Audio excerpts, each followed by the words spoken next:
Okay, so good afternoon, students. I hope you can see the screen as well as my voice is visible to you. Yes? Yes, sir. Screen दिख रहा है क्या? Okay, तो देखो प्यारे बच्चों, यहाँ पे नोटिस करने वाला पॉइंट ये है कि हम लोगों ने लास्ट क्लास में ब्रायोफाइट्स के बारे में पढ़ना शुरू किया था। और ब्रायोफाइट्स के बारे में मैंने एक बहुत सिंपल ये बात बताई थी कि इसमें दो प्रकार की जनरेशन आपको देखने को मिलती है। एक को हम लोग स्पोरोफिटिक जनरेशन कहते हैं और दूसरे को हम लोग गैमेटोफिटिक जनरेशन कहते हैं। गैमेटोफिटिक जनरेशन हमेशा हैप्लॉइड होता है, ठीक है, हैप्लॉइड, और स्पोरोफिटिक जनरेशन हमेशा डिप्लॉइड होता है।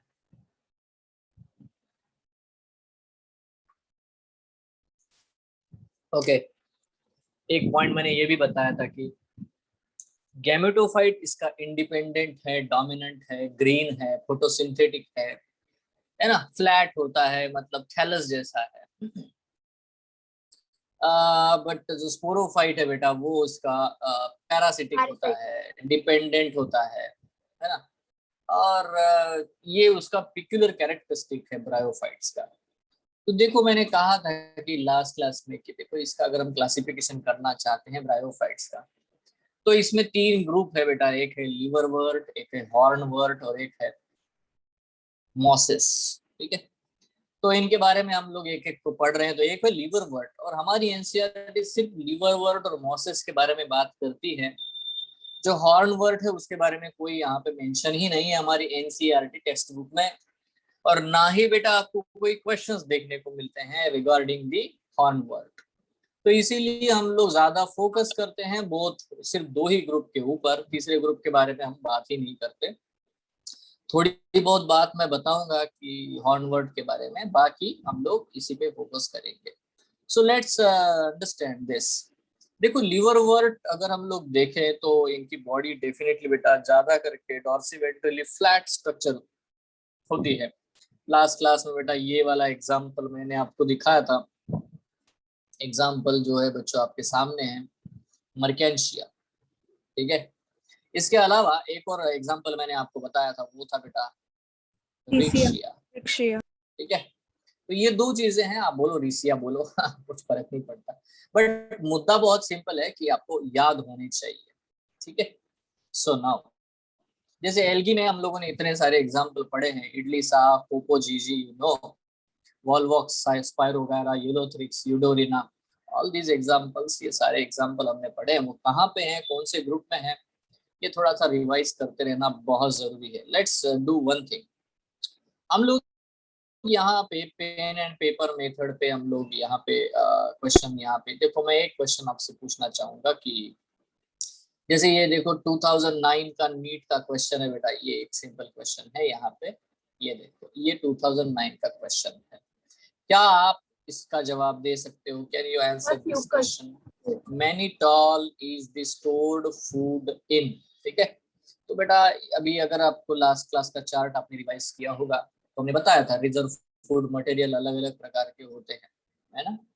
तो ब्राउन एल्गी में ही लैमिनेरिन या तो मैनिटॉल पाया जाता है। तो यहाँ पे बस इतना पहचानना है आपको कि कौन है ब्राउन एल्गी। आंसर डेफिनेटली क्या होगा बेटा आपका?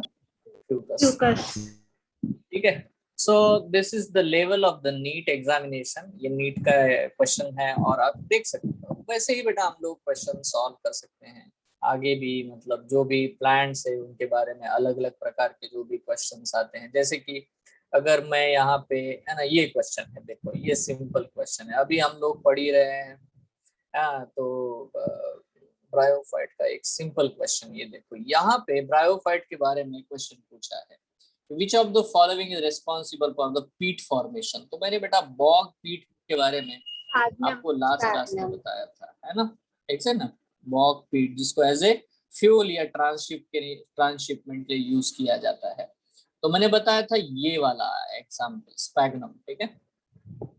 अब ये एग्जाम्पल हम लोग पढ़ेंगे, बट आप देखो कितने सिंपल बेसिक क्वेश्चंस पूछते हैं नीट वाले, ठीक है। और हम बहुत ज्यादा मत्थापच्ची करते हैं, ये पढ़ेंगे वो पढ़ेंगे दुनिया भर का। They are asking only simple questions from your NCERT and you are struggling, ठीक है। So that should not happen. Be focused, you will score very high marks in your examination. ठीक है, तो हम लोग ये सारे ही जो प्रीवियस ईयर क्वेश्चन है वो डिस्कस करेंगे बट लेटर ऑन। अभी तो हम लोग एक पेन पेपर लेते हैं और इस पे मैं कुछ पॉइंट्स आपको बताना चाहूंगा। देखो, नंबर वन चीज है कि जब भी मैं प्यारे बच्चों यहाँ पे ग्रुप्स के बारे में बात करता हूँ तो 3 ग्रुप के नाम लिखे थे। एक है लिवरवर्ट, ठीक है, एक है बेटा हॉर्नवर्ट और एक है मॉसेस। अभी लिवरवर्ट में डेफिनेटली बेटा इनका जो गैमेटोफाइट है, लिवरवर्ट में जो गैमेटोफाइट होता है, इसकी स्पेशलिटी क्या है? इसकी स्पेशलिटी ये है कि बेटा ये इस तरह से एक डॉर्सी वेंट्रली फ्लैटेंड स्ट्रक्चर होता है जो बिल्कुल जमीन से चिपका होता है। थोड़ा सा हम लोग 3D स्ट्रक्चर बना लेते हैं इस तरह से, ठीक है। तो ऑब्वियसली बेटा ये ग्रीन स्ट्रक्चर होते हैं, इसको एक्चुअली मैंने ग्रीन मार्कर यूज किया होता तो अच्छा होता था, ठीक है। तो बेटा ये जो है एंटायर स्ट्रक्चर मुझे दिख रहा है और ये एंटायर स्ट्रक्चर जो है बहुत ही आसानी से बेटा आप लोग समझ सकते हो। ये जो ग्रीन पूरा जो स्ट्रक्चर दिखाई दे रहा है, दिस इज एक्चुअली थैलस। मतलब ये जमीन से चिपका हुआ है पापड़ जैसा आपको दिखाई दे रहा है, ठीक है। एक और बढ़िया इंपॉर्टेंट पॉइंट देखोगे तो ये डाइकोटोमस ब्रांचिंग दिखाई देती है। डाइकोटोमस ब्रांचिंग का मतलब क्या है? यहाँ पे आपको दिखाया जा रहा है कि दो दो ब्रांचेस इसमें देखने को मिलती है ना। अगर आप इसको बहुत अच्छे से देख रहे हो तो देखो, यहाँ पे मैं सीधी बात बताता हूँ, इसमें मिडरिब होगा, यहाँ पे मिडरिब होगा ये ऐसे, और ये इधर ब्रांच हो जाएगा, इधर एक ब्रांच हो जाएगा इस तरह से, ठीक है।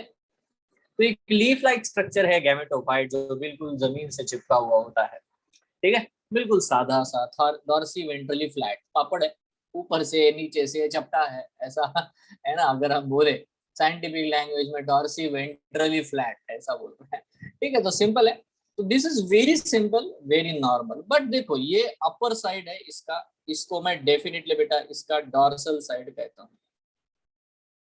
This is a dorsal side, ठीक है। अगर हम इसको ऐसे पलटा करके देखेंगे, मतलब इसको उखाड़ेंगे जमीन से हटाएंगे तो ये नीचे से कैसे दिखेगा? ये ऐसा दिखेगा, ये वाली ब्रांच है वो, और ये बीच में नॉच है, ये देखो। तो ये नीचे से ऐसा दिखेगा, यही जो है इसको हमने उठाया।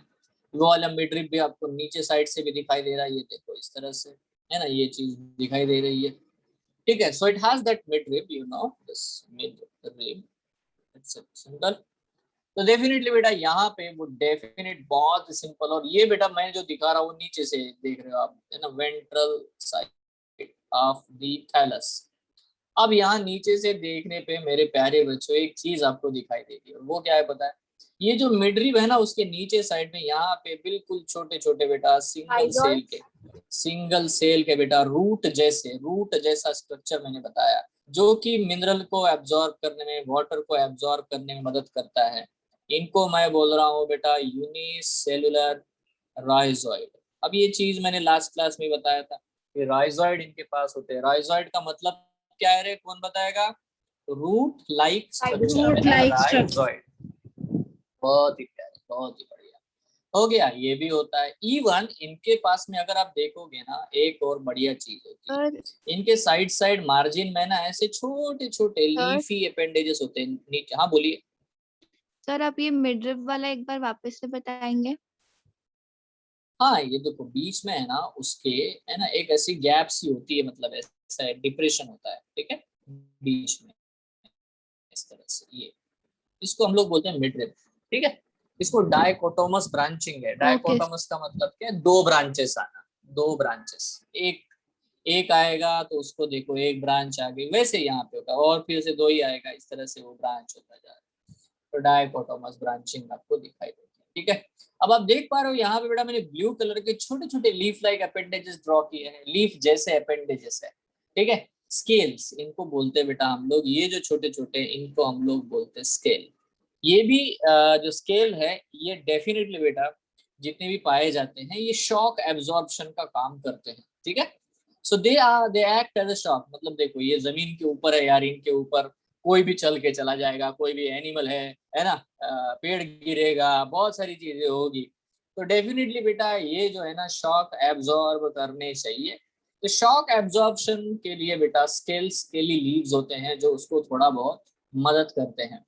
So this way this entire structure है ना, डॉर्सल साइड और वेंट्रल साइड। अब मजेदार बात क्या है कि यहाँ पे बेटा इसका जो डॉर्सल साइड है, मतलब मैं फिर से ड्रॉ करता हूँ मेरे प्यारे बच्चों, ये है आपका dorsal side of the thallus. ठीक है, वो डॉर्सल साइड है बेटा थैलस का, ऐसा हमने बना दिया। हमेशा याद रखना कि यहाँ कुछ ग्रोइंग सेल्स होते हैं, मतलब इनकी जो ग्रोथ होती है यहाँ पे मेरिस्टेमेटिक सेल जैसा होता है इस पॉइंट पे। ठीक है, इसको ही हम लोग बोलते बेटा growing notch. That's it, we have to understand. ठीक है, so it's called the growing notch, क्योंकि यहाँ पे जो सेल है वो इस थैलस की ग्रोथ कराते रहते हैं, ग्रोथ कराते रहते हैं। यहाँ पे ये जो नॉच आपको दिखाया जा रहा है, यहाँ पे वो सेल्स प्रेजेंट होते हैं यहाँ पे। ठीक है, ये जो है ये पॉइंट, तो यहाँ पे बेटा आपको ग्रोइंग नॉच देखने को मिलता है, जहां से उसकी लेंथ बढ़ती रहती है। ठीक है, एनसीईआरटी में इतना सब कुछ नहीं है, फिर भी अब मैं यहाँ पे मुद्दे पे आता हूँ। बेटा ये जो डायग्राम है डेफिनेटली बेटा ये ग्रीन है, इसी को हम लोगों ने गैमेटोफाइट कहा, जो कि हैप्लॉइड है। इसको ही हम लोग थैलस कहते हैं। क्या कहते हैं इसको हम लोग? थैलस, इसीलिए थैलोफाइट है। ठीक है, इसे हम थैलस कहते हैं। बट जहां पे बच्चों ये जो साइट है ना, अपर साइड है, इसके ऊपर मतलब जो डॉर्सल साइड पे बेटा सेक्स ऑर्गन्स डेवलप होते हैं।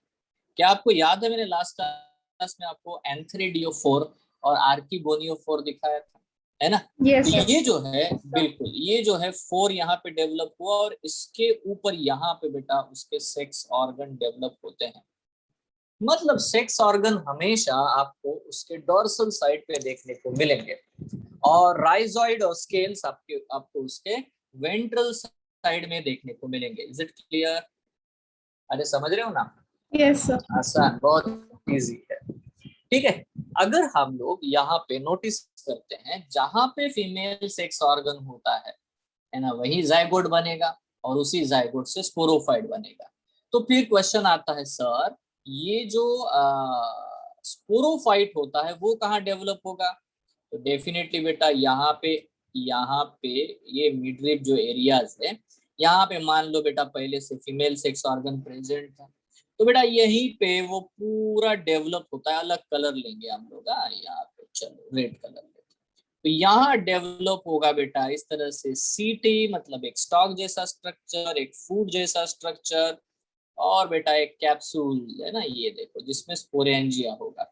तो इस स्ट्रक्चर को, जो कि ग्रीन स्ट्रक्चर के ऊपर बना है, इसे हम लोग कहते बेटा स्पोरोफाइट, स्पोर प्रोड्यूसिंग, और ये होता है डिप्लॉइड। तो अगर मैं आपसे क्वेश्चन पूछूं कि सेक्स ऑर्गन कहाँ डेवलप होते हैं, आप बोलोगे sir dorsal side of the thallus. अच्छा, मैं बोलूंगा फिर स्पोरोफाइट कहाँ डेवलप होता है, कहाँ अटैच होता है, आप बोलोगे sir it is also on the dorsal side of the thallus. जहां फीमेल सेक्स ऑर्गन होता है वहीं स्पोरोफाइट बनता है, वहीं पे क्या बनता है? स्पोरोफाइट बनता है।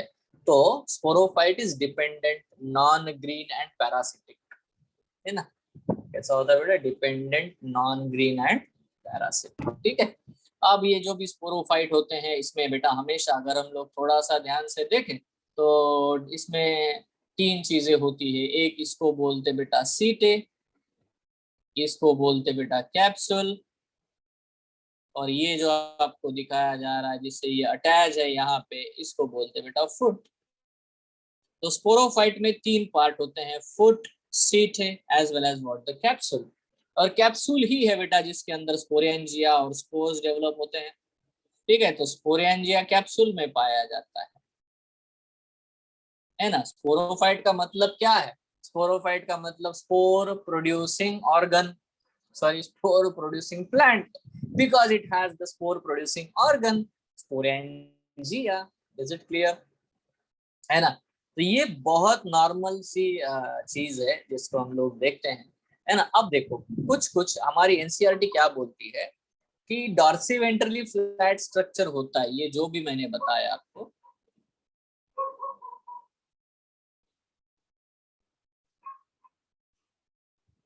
ये जो भी हम लोगों ने पढ़ा बेटा, ये डॉर्सी वेंट्रली फ्लैट है। बट कुछ लीवर वर्ड्स में, सम लीवर वर्ड्स यहाँ पे बेटा हम लोग देख रहे हैं, ये सब एनसीईआरटी में है। सम लीवर वर्ड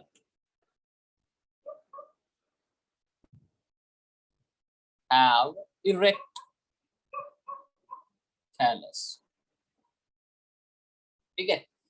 अभी इरेक्ट थैलस का मतलब डेफिनेटली बेटा इसमें थोड़ा सा एक्सिस होता है, मतलब स्टेम लाइक स्ट्रक्चर आपको देखने को मिलेगा इस तरह से, ठीक है।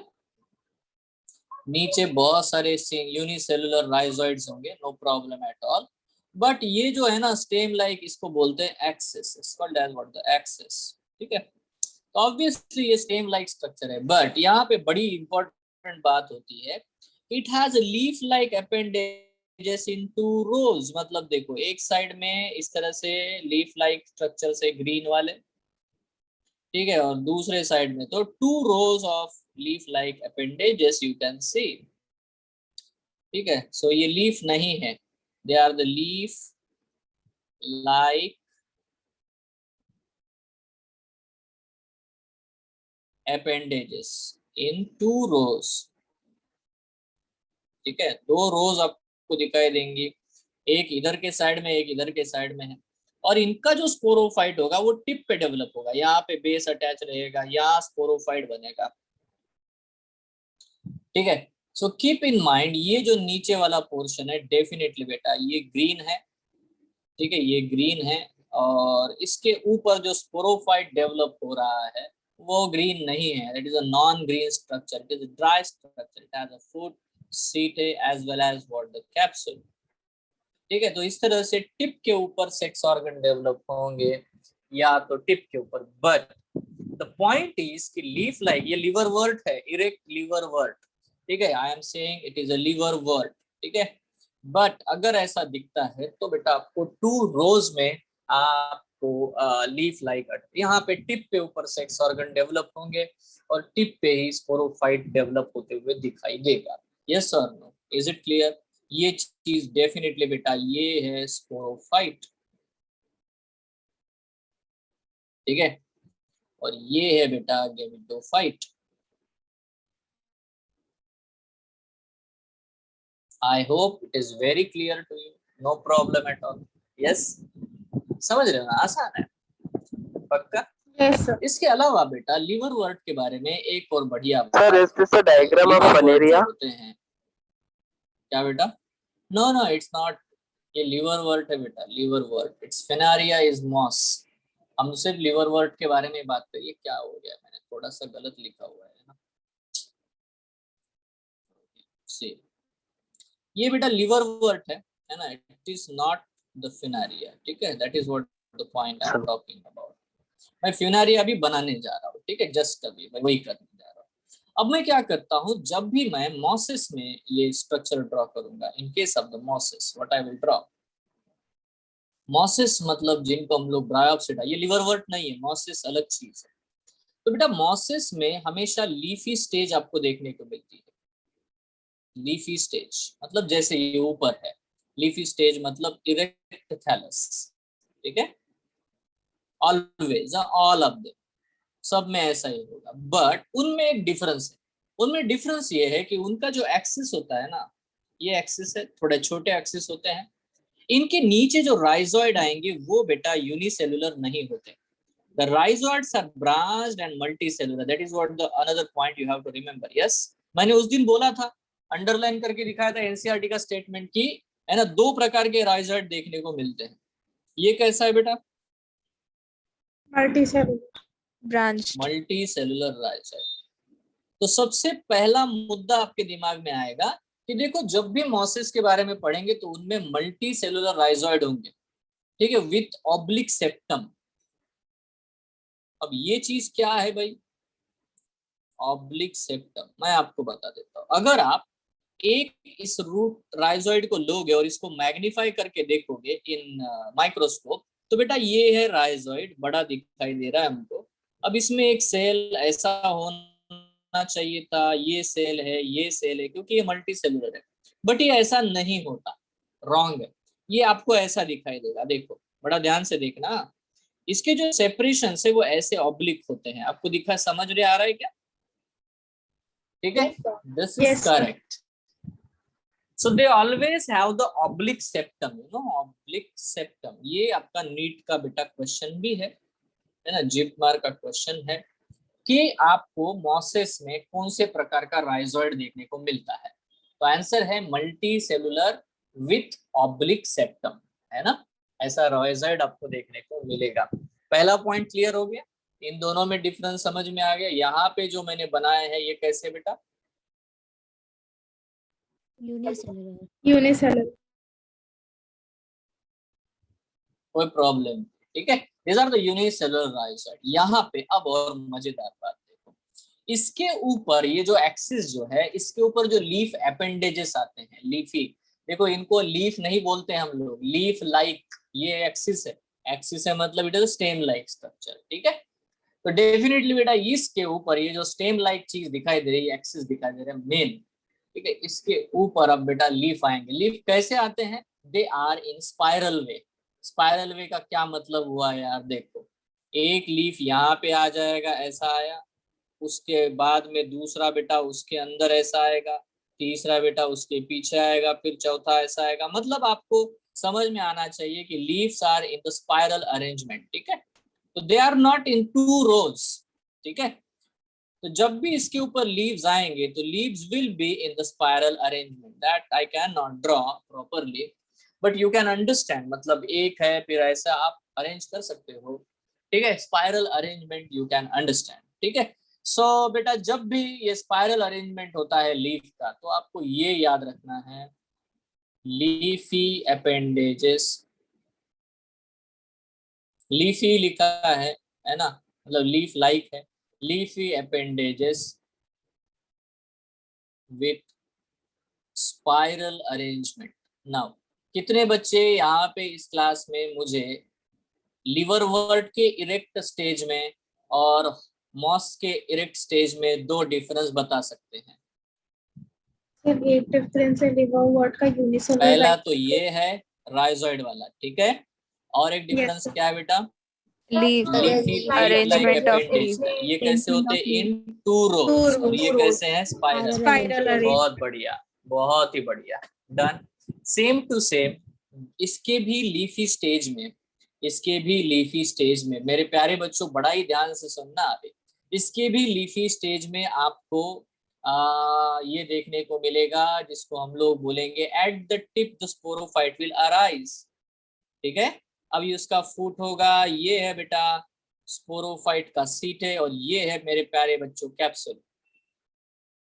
बट ये जो कैप्सूल है इसको जब आप काट के देखोगे तो ये थोड़ा अलग है। इसका ये कैप्सूल, ये जो स्पोरोफाइट है,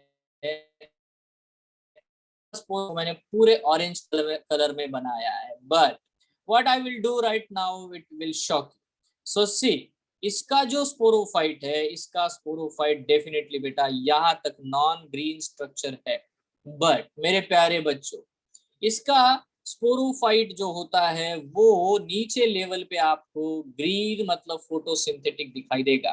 तो हम लोग जो फ्यूनारिया होगा, या तो बेटा जो लीफ तो हमने बना लिए यार ये स्पाइरल वाले, ठीक है, ये सारा एक ग्रीन है, नीचे वाला गैमेटोफाइट ग्रीन है। बट आपको ये याद रखना है, आपको ये क्वेश्चन पूछा जाएगा कि जो पैरासाइट नेचर होता है ना, इसमें लिवरवर्ट में ये टोटल पैरासाइट है बेटा, कंप्लीट इसका स्पोरोफाइट कंप्लीट। यहाँ पे देखो हम लोग लिखते हैं सेमी पैरासिटिक स्पोरोफाइट। क्यों ऐसा लिखा है, सेमी पैरासिटिक स्पोरोफाइट? क्योंकि ये जो है वाटर के लिए इस प्लांट के ऊपर डिपेंड है, गैमेटोफाइट के ऊपर डिपेंड है, बट इसका कुछ पोर्शन ग्रीन होता है, इसीलिए ये खुद का खाना जरूर खुद बना लेता है, बट अभी भी वो डिपेंडेंट जरूर है फॉर वाटर, क्योंकि राइजोइड गैमेटोफाइट के पास है, स्पोरोफाइट के पास नहीं है। बात समझ में आती है क्या? ठीक है, तो तीन डिफरेंस बता दो यार इनके बीच में। स्पोरोफाइट का डिफरेंस बता दो। इसका सेमी पैरासिटिक स्पोरोफाइट होता है मॉसेस का, समझ लो आप लोग, ठीक है। Mosses have the semi parasitic sporophyte because it is green. Problem नहीं है, क्लियर है? कोई प्रॉब्लम है क्या, पूछ लो, आसान है यार, इजी है। Done. Let's talk about, this is about the moss. Let's talk about the anthocerotopsida, मतलब will talk about the hornwort. अभी हॉर्न वर्ड को मैं यहीं पे बताना चाहूंगा, इसके नीचे एक डायग्राम बना देता हूँ, यहाँ पे एक ब्लॉक बनाता हूँ, ठीक है। और ये जो ब्लॉक है बेटा, इसमें मैं हॉर्न वर्ड को ड्रॉ करता हूँ और सादी बात बताऊंगा। अभी मेरे प्यारे बच्चों, अगर हम लोग हॉर्न वर्ड का थैलस बनाते हैं तो वो भी बिल्कुल इसके जैसे ही दिखाई देगा। अब ये हॉर्न वर्ड का थैलस है और ये थैलस में यहाँ पे मिडरिब भी है, सब कुछ है। बट द पॉइंट इज कि इसमें आपको सिर्फ राइजॉइड दिखाई देंगे, no scale is present.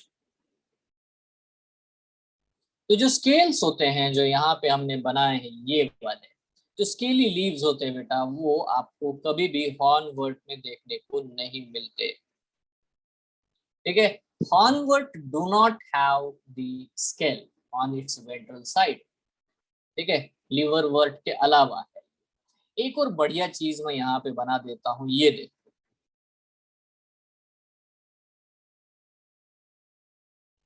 In case of dorsiventral, excuse me sir, dorsiventral and dorsoventral both are same, right? dorsiventral and Dorsiventral and dorsoventral. it's very same, ठीक है। Okay, so see, this is what we have here. This is dorsoventral or dorsiventral, you can say in both ways, okay, no problem at all. मुद्दा ये है मेरे प्यारे बच्चों कि जो इसका डॉर्सल साइड है वहां पे स्पोरोफाइट होगा। ये हॉर्न वर्ड के बारे में बात कर रहा हूँ, ठीक है, horn word. Now what happens, you know, horn word का स्पोरोफाइट बड़ा मजेदार होता है। मजेदार का मतलब है कि उसका जो स्पोरोफाइट है थोड़ा सा डिफर करता है। क्या होता है, उसमें है फुट एंड डायरेक्ट कैप्सूल, मतलब in between there is nothing that we can say. उसको क्या बोलते हैं आप लोग, seta is not present, you know, seta is absent, only foot and. इसीलिए अगर आप ये देखोगे और यहाँ पे जो सेंट्रल पोर्शन आपको दिखाया जाएगा, जो यहाँ पे मैं एरिया बना देता हूँ, आप दिखाई दे रहा है, रेड कलर मैंने बनाया है, ठीक है, रेडिश पॉइंट मैंने बताया। यहाँ पे कुछ मेरिस्टेमेटिक सेल होते हैं जो ग्रो होते रहते हैं, तो it appears like a horn. जो गाय बैल जो होते हैं उनके जो सिंग होते हैं, वैसा ये बेटा स्पोरोफाइट नजर आता है। और जिस तरह से उनके जो हॉर्न होते हैं उनके वो ग्रो होते रहते हैं, कंटिन्यूअस ग्रोथ करते रहते हैं बेटा, वैसे ही बेटा यहाँ पे कंटिन्यूअस आपको बेटा ग्रोथ दिखाई देगी, ठीक है। तो इसीलिए इनको हम लोग हॉर्न वर्ट कहते हैं। तो बताओ मुझे सारे बच्चे, लिवर वर्ट और हॉर्न वर्ट के स्ट्रक्चर्स में आप मुझे दो डिफरेंस बता दो। पहला स्केल और difference, seta. No scale. No scale, बराबर है, स्केल प्रेजेंट नहीं है। दूसरा डिफरेंस बता दो, second difference. Onward, there's only capsule and the foot. हाँ, इनमें ओनली कैप्सूल है। क्या प्रेजेंट है, ओनली कैप्सूल है। बट और क्या प्रेजेंट है बेटा, फुट है, बट क्या प्रेजेंट नहीं है, the seat is absent, absent, ठीक है। तो एक्चुअली ये पूछते नहीं है, आपको बस पता होना चाहिए, इसलिए मैंने बता दिया है, ठीक है। You have to know it, hornwort, ठीक है। तो यहाँ पे एग्जाम्पल्स के बारे में अगर हम लोग बात करें तो ये एग्जैक्टली क्लियर है आपके लिए, कोई प्रॉब्लम है क्या? देखो सारी बातें क्लियर है, सर मोसिस है ना। में स्केल होता है। मॉसिस में बेटा, मॉसिस में लीफी स्टेज होता है, तो स्केल का क्वेश्चन ही नहीं आता,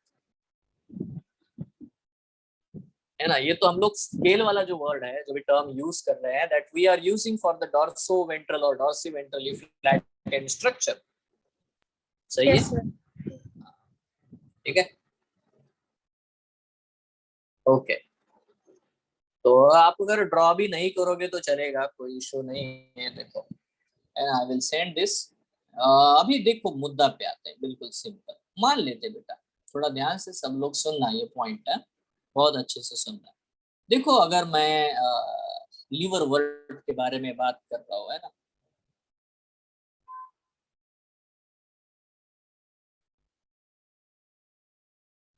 तो लीवर वर्ड का जो कैप्सूल होगा, will talk about the capsule. अगर आप उस कैप्सूल को काट के देखोगे तो ऑब्वियसली बेटा कैप्सूल के अंदर क्या है, इसको तो हम लोग स्पोरेंजिया बोलते हैं ना।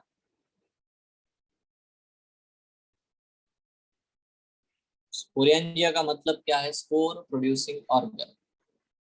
तो बेटा डेफिनेटली ये है वॉल उसका, कैप्सूल का, है ना। दिस इज अ वॉल, जो प्रोटेक्टिव वॉल है वो है।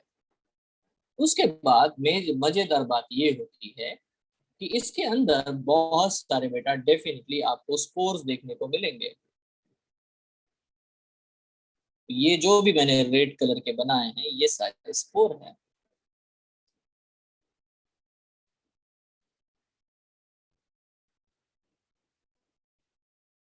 स्पोर्स बेटा हैप्लॉइड होते हैं, ठीक है। So these are the spores. Now मुद्दा ये आता है कि इनका डिस्पर्सल कैसे होगा। ऑब्वियसली इनका डिस्पर्सल होने के लिए ये जो वॉल है ना ये क्रैक होनी चाहिए, ये फट जानी चाहिए, तभी बेटा ये सारे स्पोर्स लिबरेट होंगे, करेक्ट है ना। तो आपको नीट में क्वेश्चन आ सकता है, तो याद रखना जहां स्पोर्स बनते हैं वहीं पे बेटा उसी में कुछ और भी सेल्स बनते हैं, है ना। यहाँ पे कलर ले लेता हूँ, ये ऑरेंज, ठीक है। ऑरेंज नहीं लेते हैं, दूसरा लेते हैं, ये ग्रीन लेते हैं। तो इनके अंदर एक ऐसे बेटा ऐसे इलोंगेटेड सेल्स बनते हैं। ये जो इलोंगेटेड सेल्स होते हैं इनका यूज है यहाँ पे। तो स्पोरेंजिया के अंदर ऐसे आपको इलोंगेटेड सेल्स देखने को मिलेंगे। इन सेल्स को हम लोग बोलते हैं इलेटर्स।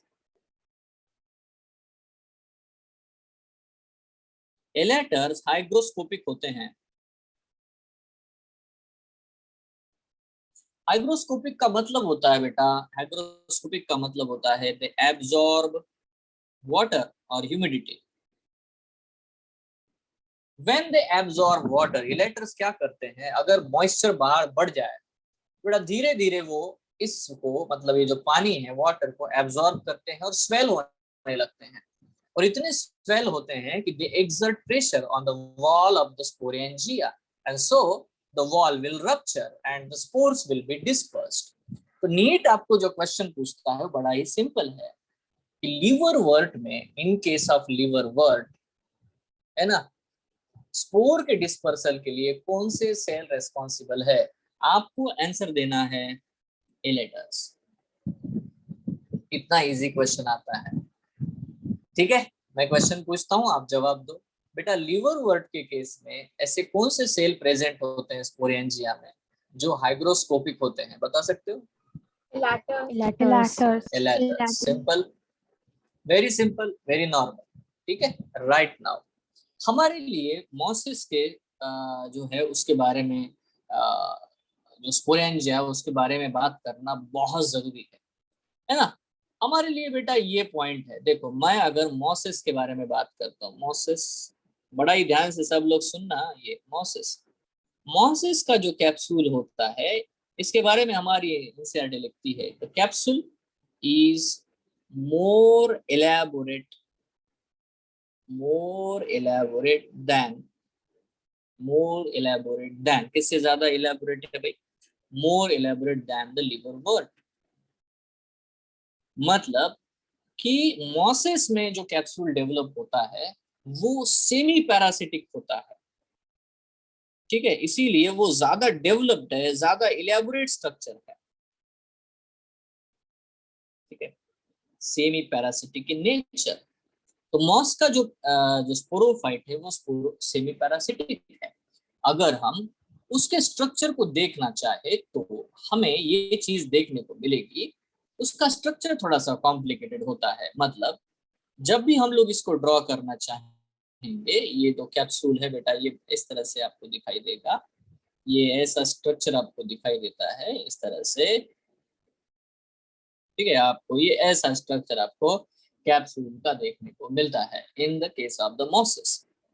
Right now we have to cut this and enlarge it in different way। देखो अगर हम इसको ड्रॉ करना चाहते हैं तो इस एरिया को, इसको अगर हम देखेंगे तो बेटा ये जो एरिया होता है इस तरह से आपको बीच में आपको कुछ ऐसा, है ना, सेल नजर आएंगे, ये वाले, इसको हम लोग बोलते बेटा कॉल्यूमेला, एक कॉलम है, एक सिंगल कॉलम, ठीक है, इसको हम लोग बोलते हैं कॉल्यूमेला। और ये जो कॉल्यूमेला होता है उसके आजू बाजू में आपको यहाँ पे इस तरह से, है ना, एक एरिया देखने को मिलेगा, ये वाला एरिया है, ठीक है। ये जो एरिया मैंने बनाया है उसके ऊपर वॉल है बेटा, इधर से भी, है ना, और अंदर से भी ये कवर्ड है, ठीक है, इस तरह से। इसके अंदर स्पोर्स डेवलप होते हैं, ये देखो, दिस इज द वे। अब यहाँ जहाँ स्पोर जो डेवलप होते हैं, इसके आजू बाजू में अंदर स्पोर्स बनाए हैं मैंने, आप देख सकते हो, ठीक है। इसके आजू बाजू में बेटा बहुत सारे कोटिंग होती है, वो मैं ज्यादा ड्रॉ नहीं करूंगा यहाँ पे, इस तरह से मैं इसको बना देता हूँ, है ना। बहुत सारी चीजें इसमें होती है, trabecula and all, lot of things will be there, chambers and all, बहुत सारी चीजें इसमें होती है। बट हम लोग उसके बारे में बिल्कुल भी ज्यादा बात नहीं करेंगे, अपना नीट लेवल पे जितना काम है उतना हम लोग देखेंगे, दैट्स इट। तो ये जो पोर्शन होता है, ये जो अभी मैंने ड्रॉ किया है, इतने पोर्शन को मेरे प्यारे बच्चों, इसको हम लोग बोलते हैं थिका। थिका का मतलब ही होता है चेम्बर, जहां पे पोलन ग्रेन प्रेजेंट होने चाहिए, ठीक है। तो इसे हम लोग बोलते हैं थिका, ठीक है। नाउ डेफिनेटली बेटा ये जो स्ट्रक्चर है, इसके ऊपर यहाँ पे जहाँ पे आपका स्पोर्स प्रेजेंट है, यहाँ ऊपर, यहाँ आपको मैं रेड कलर से ड्रॉ कर देता हूँ, कुछ सेल्स की लाइनिंग होती है इस तरह से। ये जो सेल्स की लाइनिंग है, इनको हम लोग एन्युलस कहते हैं। और इनके ऊपर बेटा यहाँ पे अगर आप लोग देखो तो एक कोटिंग आपको दिखाया जा रहा है, एक कवर दिखाया जा रहा है सेल से बना हुआ, इसको हम लोग ओपेरकुलम कहते हैं, ठीक है। और यहाँ पे मैं ब्लू कलर से बना देता हूँ, यहाँ पे दो रोज होते हैं, है ना, जिसमें प्रेजेंट होते बेटा टिथ जैसे सेल, इनको हम लोग बोलते हैं पेरिस्टोमियल टिथ, ठीक है, in two rows. So we have peristomial teeth. अब ये जो पेरिस्टोमियल टिथ होते हैं, ये भी मेरे प्यारे बच्चों ऐसे ही होते हैं हाइग्रोस्कोपिक, हाइग्रोस्कोपिक होंगे। और यहाँ पे दो लेयर होते हैं, two layers you can see, ठीक है। देखो ये जो एन्युलस है, एन्युलस जो रेड कलर का मैंने बनाया है, इसको बोलते हैं एन्युलस। और ये जो कैप है, टोपी, इसको बोलते हैं ओपर्कुलम। तो बेटा जैसे ही एन्युलस रप्चर हो जाएगा सूख के, ठीक है, तब होता क्या है, देखो पेरिस्टोमियल टिथ जो है एक्सपोज हो जाते हैं, क्योंकि ये जो टोपी है उड़ जाएगी, ओपर्कुलम निकल जाएगा, उड़ जाएगा, है ना। एन्युलस अगर डिटैच होता है तो ओपर्कुलम उड़ जाएगा। पेरिस्टोमियल टिथ डायरेक्ट बेटा एयर के कांटेक्ट में आते हैं, वो ह्यूमिडिटी एब्जॉर्ब करते हैं, क्योंकि वो हाइग्रोस्कोपिक है, इसीलिए बेटा वो फूल जाएंगे, सूख जाएंगे, फूल जाएंगे, and they will create pressure on this theca, and theca wall will rupture, and as the theca wall will rupture, all the spores will be liberated out. Are you clear? Yes. Are you clear? Sir, can you repeat? Question पूछूं मैं simple Sir, can question you पूछता repeat? हूँ, उसका answer के बाद में फिर repeat करता हूँ, ठीक है। Now I will ask question. मुझे एक चीज बताओ, अगर मैं लिवरवर्ट में आपको बोलूं कि ऐसे कौन से सेल है जो, है ना, स्पोर के डिस्पर्सल में मदद करते हैं, आप आंसर क्या दोगे? लिवरवर्ट में आप आंसर क्या दोगे? इलेटर्स, राइट। नाउ अगर सेम यही क्वेश्चन मैं मॉसेस में पूछता हूँ, मेरे प्यारे बच्चों सारे जितने बैठे यहाँ पे, अगर मैं यही क्वेश्चन मॉसेस के लिए पूछता हूँ, मॉसेस में आप ऐसे कौन से सेल है या ऐसे कौन सा लेयर है जिसके लिए जिसको आप कंसिडर करोगे for the dispersal of the spores? Exactly, तो आपको आंसर देना है पेरिस्टोमियल टिथ। तो जब भी बेटा आपको प्रीवियस नीट एग्जामिनेशन क्वेश्चंस देखने को मिलेंगे डिस्पर्सल के बारे में, तो आपको दो शब्द बराबर से याद रखने हैं, elaters for liverwort and peristomial teeth for the, बताओ, peristomial teeth for the mosses. Is it clear? Now I am going to explain the same thing repeatedly. देखो यहाँ पे बेटा अगर हम स्ट्रक्चर को सही ढंग से देखें तो यहाँ पे आपका नीचे साइड में, इसके नीचे यहाँ पे बेटा चेम्बर्स है स्पोर्स के, ये चेम्बर्स है। इन चेम्बर्स के ऊपर बेटा यहाँ पे दो लेयर्स है। ये एक लेयर है जिसमें 16 सेल्स है बेटा, कितने हैं रे? 16 सेल्स, उसके ऊपर एक और लेयर है सेल्स की, ठीक है, इसमें भी बेटा 16 सेल्स है, ठीक है, तो ये टोटल हो गए 32 पेरिस्टोमियल टिप। समझ गए? ये क्या है बेटा? पेरिस्टोमियल टिप। ये चेम्बर है नीचे, यहाँ पे स्पोर्स है, ठीक है, डन।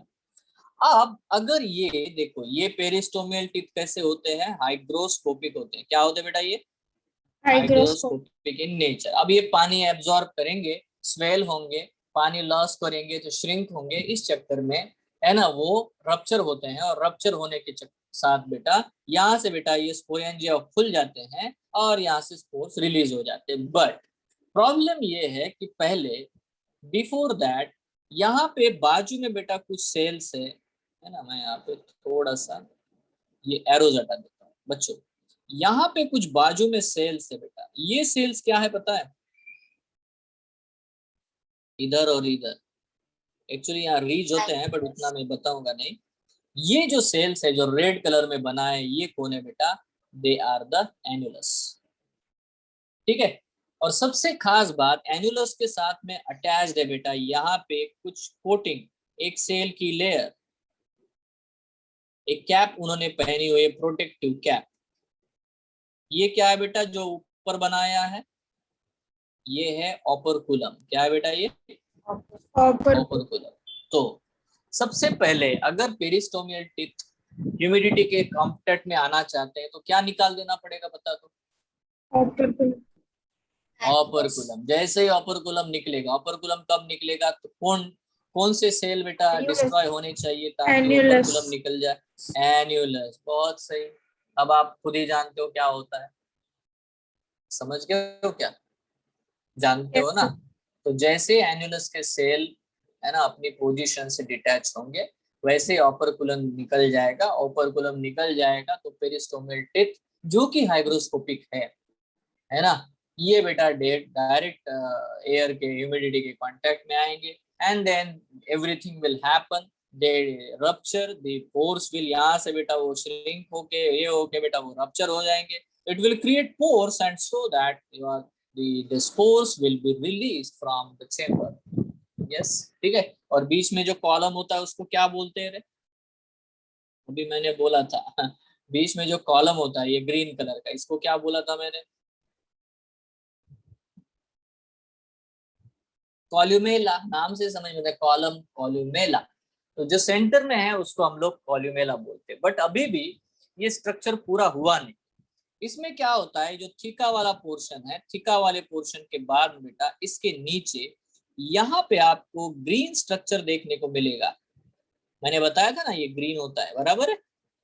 अब ये जो ग्रीन स्ट्रक्चर आपको देखने को मिल रहा है बेटा, इसमें जितने भी सेल्स है बच्चों, है ना, ये वाला ग्रीन स्ट्रक्चर जो दिखाई दे रहा है, इसमें प्यारे बच्चों जितने भी सेल्स है, ये वाला नीचे वाला, इस पूरे स्ट्रक्चर को हम लोग एपोफाइसिस बोलते हैं। क्या बोलते हैं इसको हम लोग?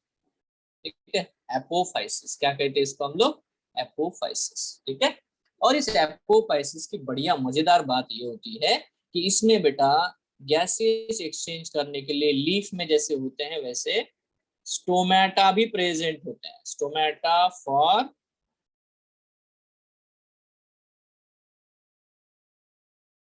Gaseous exchange. तो बेटा इसका इवोल्यूशनरी बहुत ज्यादा एडवांटेज है, क्योंकि आगे चल करके स्पोरोफाइट में लीफ आएंगे, लीफ में बेटा स्टोमेटा दिखेगा, तो ये यहाँ से उसकी शुरुआत हो रही है। तो हाइपो एपोफाइसिस जो होता है वो डेफिनेटली बेटा एक ऐसा पार्ट है इस स्पोरेंजिया के कैप्सूल का जो कि ग्रीन होता है, फोटोसिंथेटिक होता है। इनके सेल्स में बेटा क्लोरोप्लास्ट आपको देखने को मिलेगा। Chloroplast will be there, chloroplast will be there in the apophysis। तो आप बता सकते हो मेरे प्यारे बच्चों कि कैप्सूल में कितने पार्ट है इसके? जो ऊपर वाला कैप्सूल है एलेबोरेट है, ज्यादा एलेबोरेट है, ठीक है। इसमें 3 पार्ट है, one is operculum, one is theca and one is apophysis. ये हमेशा बोलना है, ठीक है। इसमें एलेबोरेट है, it is well developed sporophyte than the liverwort, ठीक है। ओपरकुलम, थिका एंड एपोफाइसिस। थिका में स्पोरेंजिया है, ऑपरकुलम में है ना एन्युलस, पेरिस्टोमियल टीथ ये वाला पोर्शन है, और एपोफाइसिस में वो एरिया है जो कि फोटोसिंथेसिस कर पाता है, जहां पे क्लोरोप्लास्ट है, जहां पे बेटा स्टोमेटा है। Are you sure? Yes. Yes. ठीक है, तो बहुत ही सिंपल है, कोई बहुत बड़ी बात नहीं है। इसके बहुत अलग अलग स्ट्रक्चर आपको अलग अलग मॉसेस में देखने को मिलेंगे, ठीक है, बट ये बहुत ही नॉर्मल सा एक फ्रेमवर्क है जिसको हम लोगों ने बनाया। तो क्या आप बता सकते हो कि मॉसेस के स्पोरोफाइट के 3 रीजन्स बताओ, मतलब कैप्सूल के 3 रीजन बताओ। तो कैप्सूल में 3 पार्ट है, बोलो। पहला है ओपरकुलम, उसके बाद दूसरा क्या है थिका, और तीसरा क्या है एपोफाइसिस। मेरा क्वेश्चन ये है कि बेटा कौन से पार्ट में स्टोमेटा पाए जाते हैं? एपोफाइसिस। एपोफाइसिस। ये एक पॉसिबल क्वेश्चन है जो आपको पूछा जा सकता है। That's it. सो मतलब देखो, मोस्ट प्रोबेबल क्वेश्चन तो पेरिस्टोमियल टीथ का ही आता है। कितने रोज में प्रेजेंट होते बेटा? 2 रोज। 2 रोज मैंने यहाँ नीचे ड्रॉ किए, अबोव 16 बिलो 16। जैसे हमारे दांत है 16 और 16 32, वैसे उसके दांत है। पेरिस्टोमियल टीथ नाम से ही समझ में आएगा, समझ रहे हो, है ना? 32 है ना ह्यूमन बींग्स के Yes, बिल्कुल वैसा ही बेटा। तो इसीलिए उसको हम लोग कह रहे हैं, है ना, टीथ लाइक, है ना, जो है अपर और लोअर 2 लेयर वहां पे आपको देखने को मिलते हैं। Is it clear? सबको समझ में आ रहा है? ओके। नाउ देखो, लिवर वर्ट मर्केंशिया के केस में खास करके मान लेते हैं ये मर्केंशिया का हम लोगों ने बनाया थैलस, ये उसका मिड रिब है। Now whenever you draw this thallus in Mercantia, इसमें है ना along the midrib you will see this type of the structures, ऐसे ग्रीन कप लाइक स्ट्रक्चर्स आपको देखने को मिलते हैं, ठीक है। ये जो ग्रीन कप लाइक स्ट्रक्चर जो आपको देखने को मिलते हैं, इनको हम लोग कहते हैं गेमी कप। क्या बोलते हैं इनको हम लोग? गेमी कप। ये एक्चुअली हेल्पफुल होते हैं एसेक्सुअल रिप्रोडक्शन में। ना अगर सपोज अगर हम लोग एक गेमी कप को बाहर निकाल करके देखें, इस तरह से एनलार्ज करके देखने की कोशिश करें, तो प्यारे बच्चों ये हमको ऐसे दिखाई देगा। मतलब ये गेमी कप है, बड़ा सा गेमी कप हमने बना दिया है जो कि मल्टी सेलुलर स्ट्रक्चर है, ग्रीन है, मतलब फोटोसिंथेसिस करता है, मतलब यहाँ से नीचे भी गिर जाएगा तब भी बेटा इसमें देखो ये है गेमी कप, दिख रहा है आपको, जो कि नीचे अटैच्ड है बेटा गैमेटोफाइट को, इसको बोलते हैं गेमी कप। और मजेदार बात होती है कि इसके अंदर आपको देखने को मिलेंगे इस तरह से बेटा आउटग्रोथ्स, ये वाले।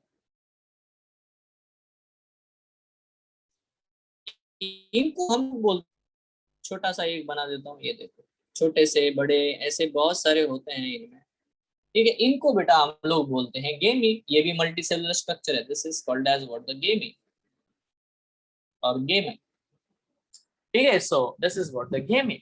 नाउ अंडरस्टैंड, जब ये गेमी मतलब देखो, ये गेमी कब बेटा इस गैमेटोफाइट से टूट के जमीन पे गिरेगा, तो ये वाला पोर्शन जो है सड़ जाएगा, कप वाला रिसेप्टैकल, इसको रिसेप्टैकल बोलते हैं, ठीक है। तो गेमी कप में 2 चीजें हैं, है ना। अब यहाँ पे बेटा एक ही को मैं ड्रॉ करता हूँ, देखो दिस इज अ गेमी, ठीक है, ये गेमी है इस तरह से, एंड ये डेफिनेटली बेटा मल्टी सेलुलर स्ट्रक्चर है, ठीक है, इसमें बहुत सारे सेल्स होंगे। सो नाउ ये जो चीज है, इससे पता है आपको क्या होगा, ये बीच से टूट जाता है, ठीक है, इससे एक थैलस बनेगा और इससे एक थैलस। तो एक सादा क्वेश्चन पूछूं, एक गेमी से कितने थैलस बन सकते हैं, कितने गैमेटोफाइट बन सकते हैं? 1 गेमी can produce 2 थैलस, ठीक है। होता है, एक बार क्वेश्चन आया था, क्या क्वेश्चन आया था देखो, क्वेश्चन कितना सिंपल है, अभी आप जवाब भी देख पाओ। एक्चुअली एम्स का क्वेश्चन है, ठीक है। gamete cup consists of 32 gamete, ठीक है, how many maximum thallus or gametophyte thallus can be produced, 64. 32 है into ना। और उन्होंने ऑप्शन दिए थे ऑब्वियसली 32, 64, 1 एंड फोर्थ ऑप्शन है 16। तो बहुत आसान आंसर है इसका, है ना, बहुत ही आसान आंसर है। आप जानते हो अभी, क्योंकि मैंने अभी अभी बिल्कुल ताजा ताजा, है ना, तेल से तला हुआ समोसा खिलाया है, तो आप जानते हो आंसर क्या है। अगर 32 गेमी होंगे तो बेटा 64 थैलस बन सकते हैं मैक्सिमम। क्यों? क्योंकि एक गेमी से 1 गेमी कैन प्रोड्यूस 2 थैलस। बढ़िया, समझ गए? Yes, sir. बहुत बढ़िया। तो मैंने वो सारे पॉसिबल क्वेश्चंस आपको बताए बेटा अभी तक, जो आपको ब्रायोफाइट के बारे में पूछे जा सकते हैं। Yes, everyone clear? कोई प्रॉब्लम है ना? पक्का। देखो यहाँ पे बहुत सारे और भी तरीके होते हैं वेजिटेटिव प्रोपेगेशन के, फ्रैगमेंट भी हो जाएगा, मतलब सब हो गया। अब ये थैलस अगर बीच से टूट गया, समझ लो ये थैलस टूट गया बीच से, तो एक थैलस, ये थैलस अगर बीच से टूट गया तो 2 थैलस बनेंगे, उसमें क्या है। फ्रैगमेंटेशन भी हो सकता है, नो प्रॉब्लम एट ऑल। कुछ ब्रायोफाइट ट्यूबर्स भी बनाते हैं, tubers also they use for the fertilization, asexual fertilization right now। यहाँ पे बेटा हम लोगों को थोड़ा ध्यान देना पड़ेगा। अब मैं जो चीज बताने जा रहा हूँ, इसकी फाउंडेशन मैंने बेटा पहले लेक्चर में रखी थी, इसका फाउंडेशन मैंने पहले लेक्चर में रखा था, इसीलिए उस चीज को अब मैं बेटा सबसे आप, है ना, डिस्कस करने जा रहा हूँ। सी, है ना, अगर हम इसके सेक्सुअल लाइफ साइकिल को बात करते हैं लिवर वर्ट के या bryophyte sexual life cycle, now understand this how it begins, you know, its main plant body is gametophyte, correct है ना। इसका मेन प्लांट बॉडी क्या है बेटा? गैमेटोफाइट है। Gametophyte is always haploid. Gametophyte का मतलब होता है गैमेट प्रोड्यूसिंग प्लांट बॉडी। इसके ऊपर बेटा 2 प्रकार के सेक्स ऑर्गन डेवलप होंगे। एक को बोलेंगे हम लोग एंथेरिडियम, जो कि मेल सेक्स ऑर्गन है, जो कैसा होता है मेरे प्यारे बच्चों? रैकेट शेप्ड होता है, बराबर, उस दिन ड्रॉ किया था मैंने इस तरह से, ठीक है। स्टेराइल जैकेट मैंने अभी तक बनाया, इसके अंदर बेटा जो सेल्स बना रहा हूँ ये फर्टाइल सेल्स है, और इस तरह से बेटा ये है एंथेरिडियम। डन? Yes. है ना। अब ये जितने बीच में सेल है ना, ये सारे, इन सेल से ये, है ना, इन सेल से यहाँ पे हमें मिलेंगे बेटा एंथेरोजॉइड। एंथेरोजॉइड का मतलब होता है मेल गैमेट। मेल गैमेट कैसे होते बेटा? कॉमा शेप्ड एंड बाइफ्लैजेलेटेड, बराबर है। डन? कितना बढ़िया है। अभी जो देखो इतने सारे अभी बन गए, ये है ना। Now will talk here about the archegonium. Archegonium किसे कहा बेटा मैंने? फीमेल सेक्स, ठीक है। आर्किगोनियम, ये दोनों, ये भी हैप्लॉइड है, ये भी हैप्लॉइड है, बट आर्किगोनियम का स्ट्रक्चर थोड़ा अलग होता है। आर्किगोनियम के स्ट्रक्चर के बारे में मैंने बताया था कि देखो, जब भी हम लोग आर्किगोनियम को ड्रॉ करेंगे तो it has this type of the flask shape structure, है ना, फ्लास्क शेप स्ट्रक्चर। इसका स्टेराइल जैकेट मैंने बनाया, इसके ऊपर बेटा कुछ सेल्स होते हैं, इनको हम लोग बोलते हैं कवर सेल्स। ये क्या है बच्चों? कवर सेल, ठीक है, this is a cover cell, ठीक है। इस एरिया को हम लोग बोलते हैं नेक, और इसको क्या बोलते हैं मेरे प्यारे बच्चों? वेंटर, ठीक है। वेंटर के अंदर मेरे प्यारे बच्चों, यहाँ ध्यान से, वेंटर के अंदर है बेटा एक सेल, जिसको हम लोग बोलेंगे एक सेल, ठीक है, मतलब वो है gamete, female gamete. Along with the egg cell, there are some other cells also present. Likewise यहाँ पे बेटा एक और सेल होता है, इसको बोलते हैं हम लोग VCC। VCC का मतलब होता है venter canal cell, you know, venter canal cell. This is very simple. ठीक है, यहाँ पे बेटा 4 to 6 लगभग 1 2 3 4 ऐसे कुछ सेल्स आपको देखने को मिलेंगे। ठीक है, इनको हम लोग बोलते हैं NCC। कौन बताएगा फुल फॉर्म NCC का क्या होगा?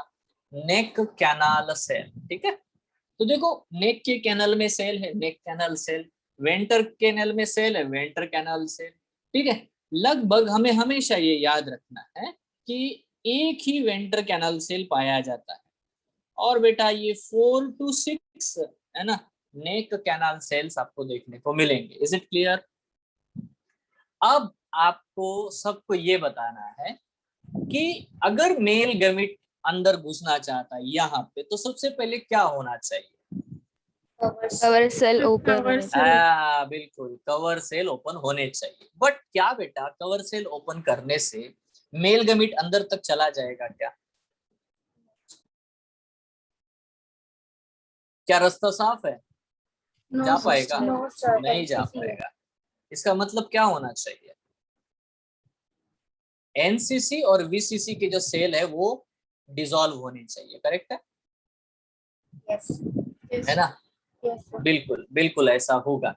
तो सारे बच्चे बड़ा ही कान खोल के यहाँ का इसका सेक्सुअल रिप्रोडक्शन बड़ा ध्यान से सुने क्या होता है। जैसे ही एक सेल रेडी हो जाए, मैच्योर्ड एक सेल बन जाए, तो देखो पानी में आजू बाजू के वाटर बॉडी में बहुत सारे बेटा मेल गैमेट रिलीज कर दिए गए हैं, क्योंकि ये दोनों एक ही थैलस के ऊपर मोस्टली होते हैं या बड़े ही क्लोजली ये ग्रो होते हैं। ठीक है, तो यहाँ पे हुआ क्या कि जो भी मेल गैमेट है वो पानी में तैर रहे हैं, बट उनको पता नहीं कहाँ जाना है, वेयर टू मूव, कोई आइडिया नहीं है उनको कहाँ जाएंगे वो। तो बेटा वो जाते हैं एक पर्टिकुलर कोई केमिकल सेंस, कोई चीज उनको अट्रैक्ट करती है उसकी तरफ। तो ये अट्रैक्ट करने वाली चीज क्या होती है बेटा? ये अट्रैक्ट करने वाली चीज होती है जिसमें पाया जाता है बेटा potassium, protein and malic acid.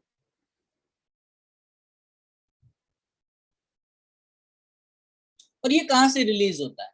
This released due to the disintegration of the neck canal cell and the venter canal cell. बेटा ये neck canal cell, venter canal cell disintegrate होते हैं, ठीक है, फूट जाते हैं, और उनसे एक केमिकल रिलीज होता है। वो केमिकल है खास करके K+ कंटेनिंग और मैलिक एसिड कंटेनिंग कंपोनेंट, जो कि स्पर्म को मतलब ही मेल गैमेट को अट्रैक्ट करता है, और मेल गैमेट सारे उस केमिकल के सेंस की तरफ मूव करते हुए दौड़ते हुए भागते हैं। ठीक है, जो पहले पहुंच जाएगा वो अंदर घुस जाएगा एंड देन फर्टिलाइजेशन कर देगा। क्लियर है? अरे क्लियर है क्या? Yes, sir. Yes, sir. समझ गए ना? इजी है। ठीक है, तो ultimately there will be disintegration of the neck canal cell. बहुत नॉर्मल पॉइंट है, कोई बड़ी बात नहीं है। ठीक है, आप अभी सुन लो, जब आप वीडियो लेक्चर्स देखोगे तो आप लिख लेना। अगर आप लिख रहे हो अभी तो बढ़िया बात है। मैंने ये कहा इस प्रोसेस को हम लोग क्या क्या कहते हैं, इसे मैं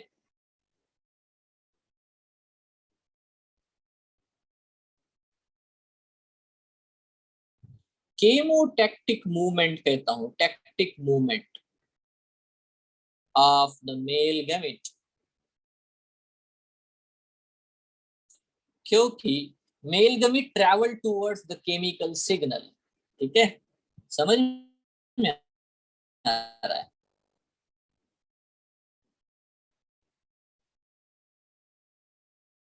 तो केमिकल्स का जो अट्रैक्शन होता है उसके तरफ बेटा ये मूव करते हैं, पक्का मूवमेंट करते हैं, इसीलिए इसको केमोटैक्टिक मूवमेंट कहते हैं। याद रखना, यहाँ पे मेल गैमेट खुद तैर के जा रहा है, इसीलिए ये केमोटैक्टिक है, पक्का। जब बेटा आप एंजियोस्पर्म पढ़ोगे तो उसमें पोलन ट्यूब में जाता है ना, पोलन ट्यूब की ग्रोथ होती है, मूवमेंट नहीं। उसको हम लोग बोलते हैं केमोट्रॉपिक मूवमेंट। तो ट्रॉपिज्म अलग है, टैक्टिक मूवमेंट अलग है।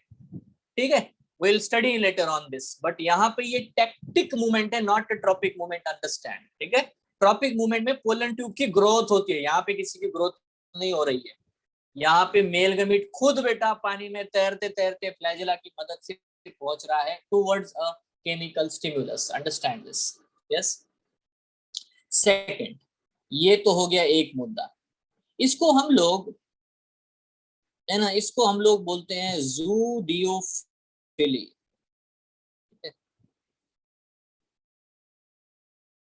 अभी ज़ूडियोफिली का सीधा मतलब है कि मेल गमीट मोटाइल है।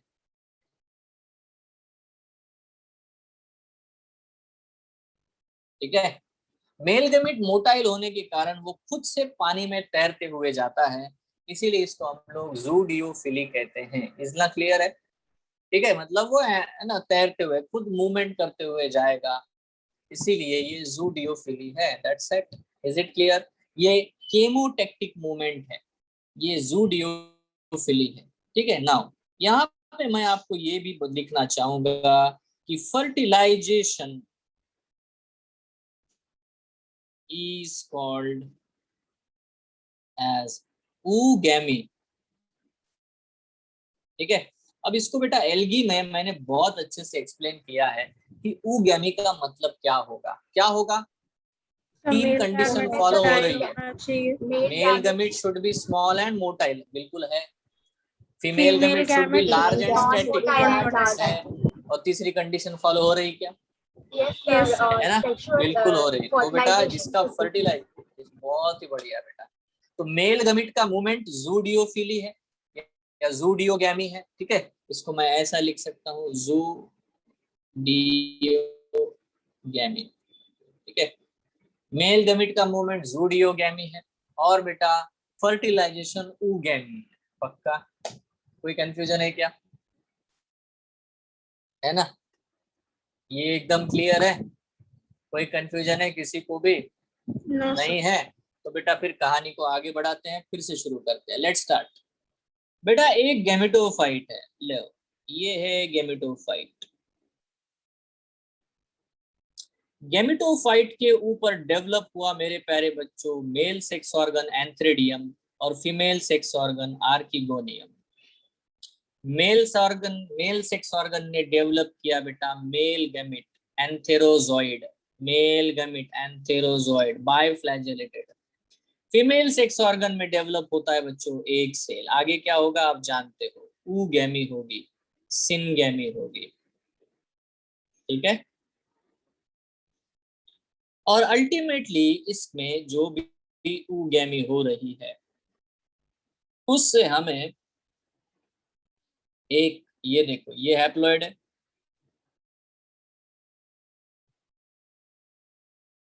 सब कुछ हैप्लॉइड है। ठीक है, यहाँ पे हमें पहली बार एक चीज मिलेगी, zygote.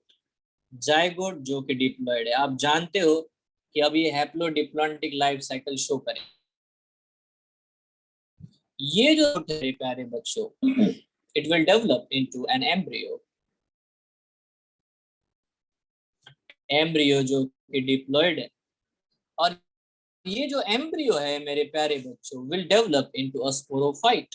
But mind well, sporophyte will not detach, it will remain attached to the gametophyte, but it is a diploid structure।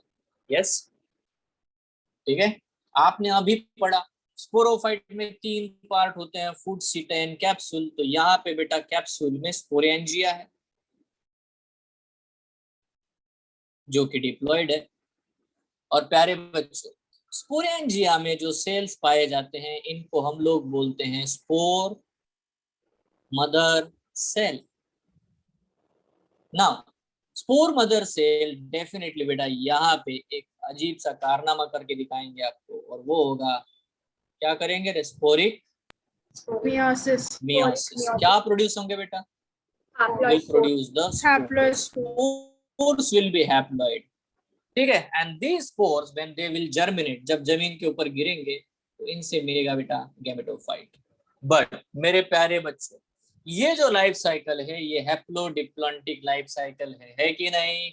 सब लोग जानते हो आप लोग, ये मैंने आपको 2 बार सही ढंग से समझाया है, बताया है। ठीक है, now you know कि above is the haplontic life cycle, below is the diplontic ठीक है, इसलिए दोनों मिला करके हैप्लोडिप्लॉन्टिक ये आपको दिखाई दे रहा है। ये पूरा उसका सेक्सुअल लाइफ साइकिल है जो आपके सामने है। स्पोरोफाइट कैसा होता है, गैमेटोफाइट कैसा होता है, अब आपको पता है, you know it in the bryophyte. But एक चीज मैं इसमें ऐड करना चाहूंगा, है ना, लीवर वर्ट के केस में डायरेक्ट जर्मिनेशन होता है। ये जो हुआ लीवर वर्ट के केस में मेरे प्यारे बच्चों, इसको बोलते हैं मेरे प्यारे बच्चों डायरेक्ट जर्मिनेशन। क्यों? इसीलिए क्योंकि स्पोर्स जमीन पे गिरते हैं, ये स्पोर है, ये स्पोर जमीन से जैसे ही जमीन पे गिरा, इससे बेटा ऐसा स्ट्रक्चर निकला और अल्टीमेटली ये डेवलप हो गया into an gametophyte like this. ठीक है, so that will happen continue. इसको हम लोग डायरेक्ट जर्मिनेशन बोलते हैं। व्हाई? बिकॉज डायरेक्ट बेटा स्पोर से जर्मिनेशन हो रहा है and this happens in case of the liverwort. But what happens in the mosses is something different. Mosses में कुछ और ही होता है। Let's start with it. Let's understand this. ठीक है, देखो मॉसेस में एक्चुअली होता क्या है कि उसकी जो गैमेटोफिटिक जनरेशन है वो थोड़ी अलग होती है। मैं यहाँ पे लिख देता हूँ, थोड़ा ध्यान याद रखना। ये देखो, ये बना स्पोर। लीवर वर्ट में होता क्या है मेरे प्यारे बच्चों? लीवर वर्ट में क्या होता है? स्पोर जमीन पे गिरेगा, उससे बेटा एक टिश्यू निकलेगा और यही टिश्यू आगे चल करके एक गैमेटोफाइट बना देगा। ये है लीवर वर्ट में। इसी को मैंने कहा बेटा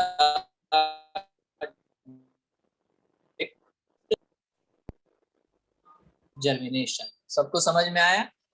इसे मैंने क्या कहा? Direct germination. ठीक है, सिंपल। अब यहाँ मॉसेस में कुछ अलग ही कार्यक्रम होगा, उसके बारे में बात करते हैं। What happens in moss? ये है मेरे प्यारे बच्चों स्पोर।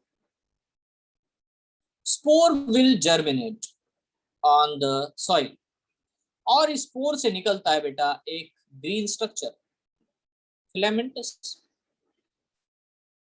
और ये इस तरह से फैलने लगता है जमीन के ऊपर, जो कि ब्रांचेस वाला होता है। बहुत सारे ब्रांचेस होते हैं। मतलब इससे जो ओरिजिनल गैमेटोफाइट बनना चाहिए वो बना नहीं। ठीक है, इससे एक haploid thread like structure, creeping structure, ठीक है, ग्रीन है, क्रीपिंग है ना, इसको बोलते हैं प्रोटोनेमा। इसको क्या बोलते हैं? प्रोटोनेमा। मतलब स्पोर से एक चीज बनती है, प्रोटोनेमा। नेमा मतलब धागा, थ्रेड, फाइबर, और प्रोटो का मतलब होता है पहले। तो पहले बेटा यहाँ पे प्रोटोनेमा स्टेज आती है, juvenile stage. And then what happens? बेटा इसके फ्रैगमेंट्स टूटते हैं, या तो एक और बात होती है, ये जो प्रोटोनेमा होते हैं इनके ऊपर डेवलप होते बेटा बर्ड्स, ऐसे लैटरल साइड्स में। इनको बोलते बेटा हम लोग लैटरल बर्ड। तो एक ग्रीन स्ट्रक्चर बना जिसके ऊपर लैटरल बर्ड बने। ये लैटरल बर्ड जब जमीन पे गिरते हैं तो इन लैटरल बर्ड से बेटा फिर से प्रोटोनेमा बनता है। Again new protonema will form. See this is a protonema. ये भी ब्रांच्ड है। इसको हम लोग सेकेंडरी प्रोटोनेमा कहते हैं। Now it's very simple. इसका मतलब इस पहले वाले को मैंने प्राइमरी प्रोटोनेमा कहना चाहिए। करेक्ट है? समझ रहे हो? इसको क्या बोला हम लोगों ने? Secondary protonema. ये भी धागा ही है, वही है, सेम ही है, बट बाद में बना। ठीक है, तो ये प्रोटोनेमा स्टेज पहले आती है, बाद में इसके बेटा होते हैं टुकड़े, फ्रैगमेंटेशन।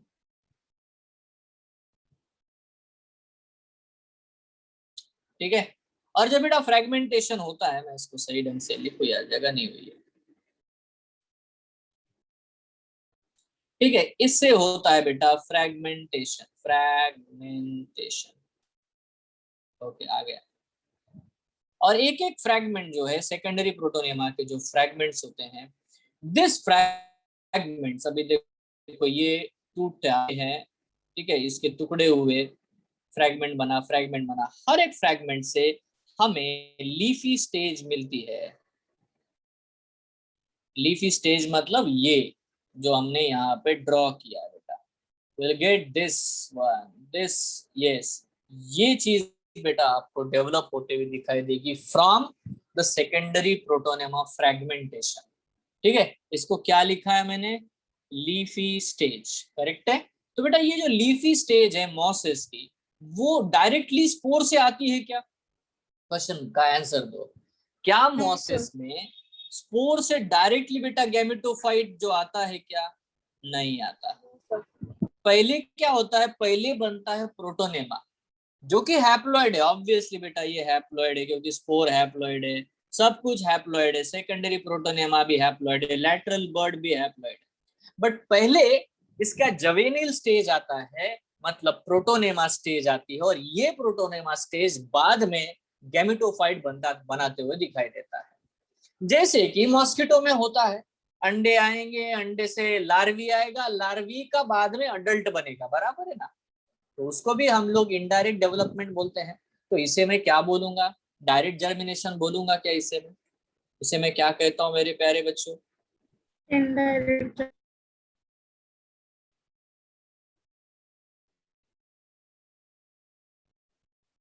अच्छा एक और कौन बताएगा मुझे, कौन इतना इंटेलिजेंट है यहाँ पे, what is the difference between primary protonema and secondary protonema. देखो आपके सामने ही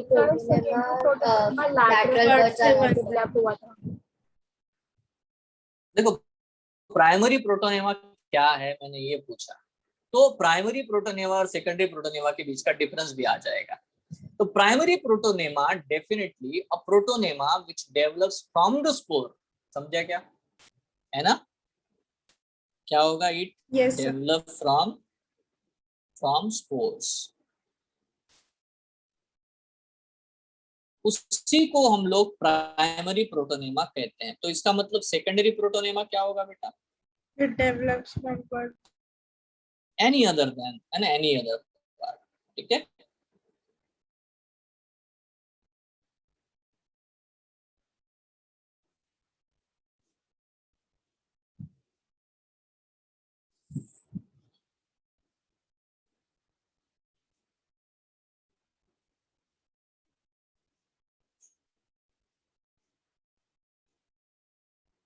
जैसे ट्यूबर भी बनते हैं, कभी कभी ट्यूबर से आ जाएगा, ठीक है, या पहले का प्रोटोनेमा उसके फ्रैगमेंट से बनेगा, या तो लेटरल बर्ड आएगा तो उससे बनेगा।